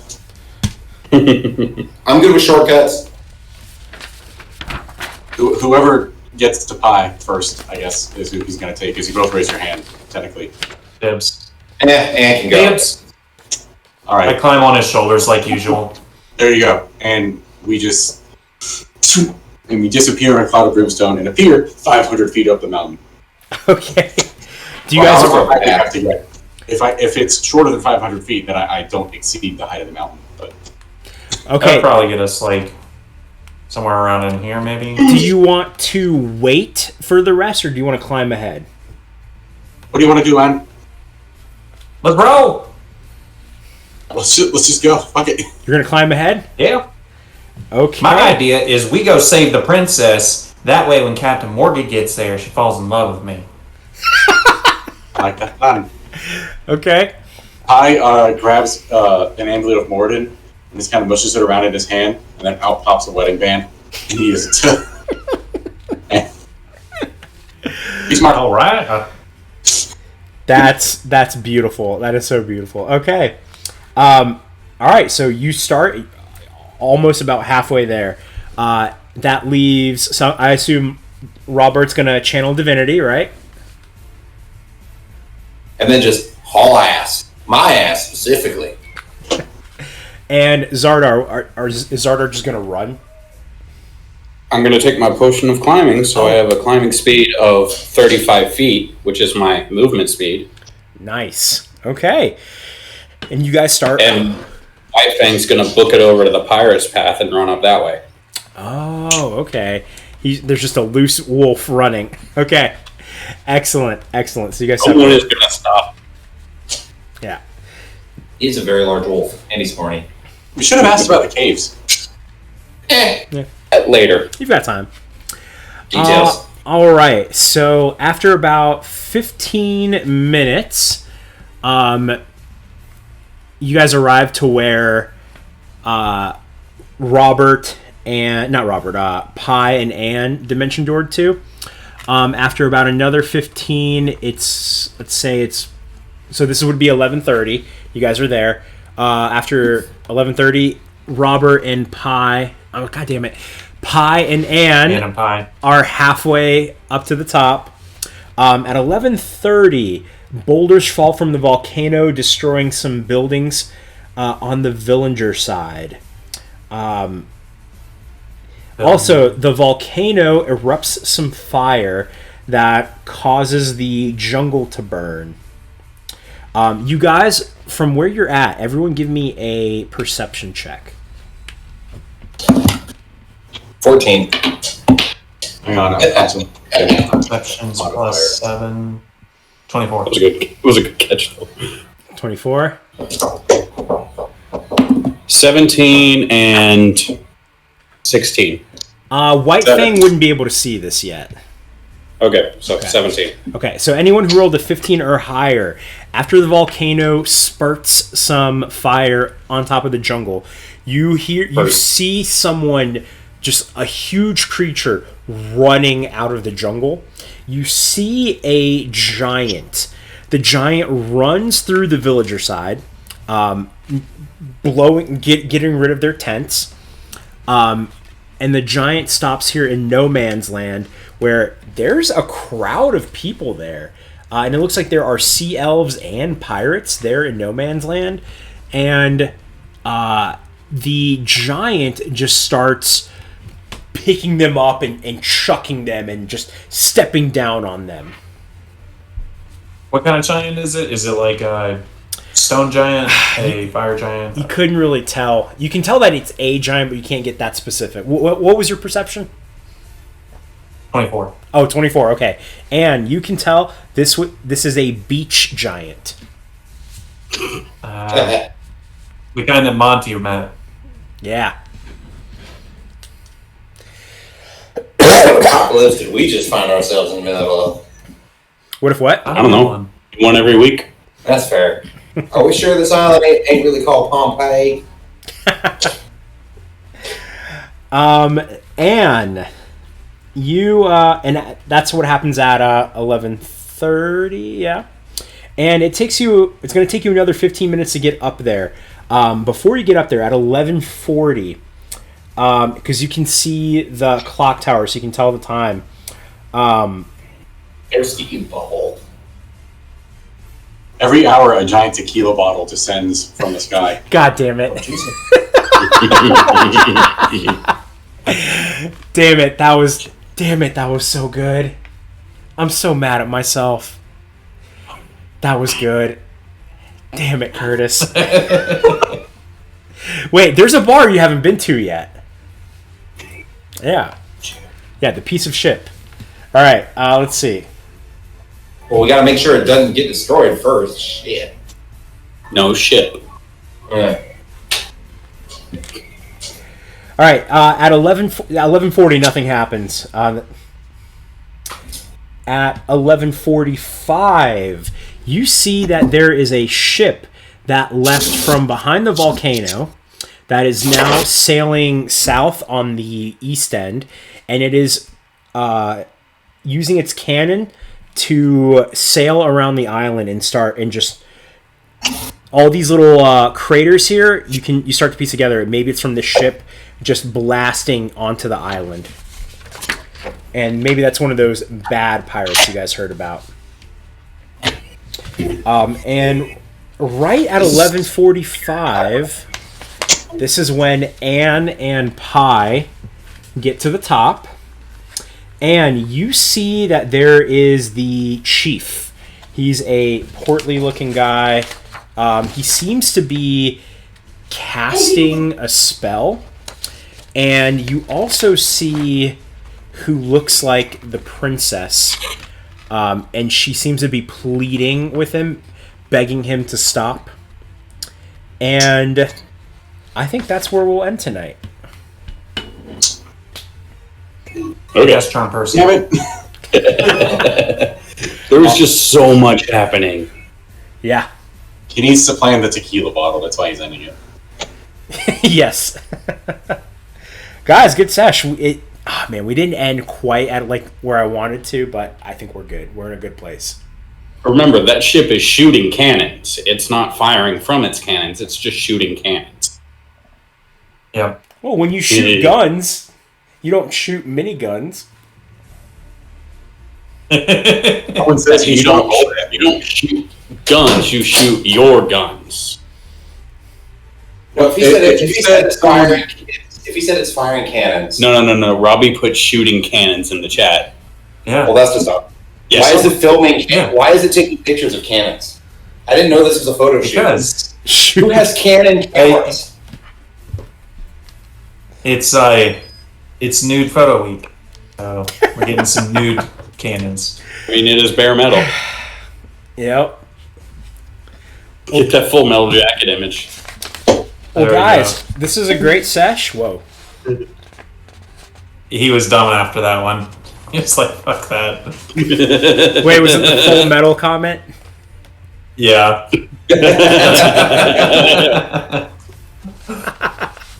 You okay, Curtis?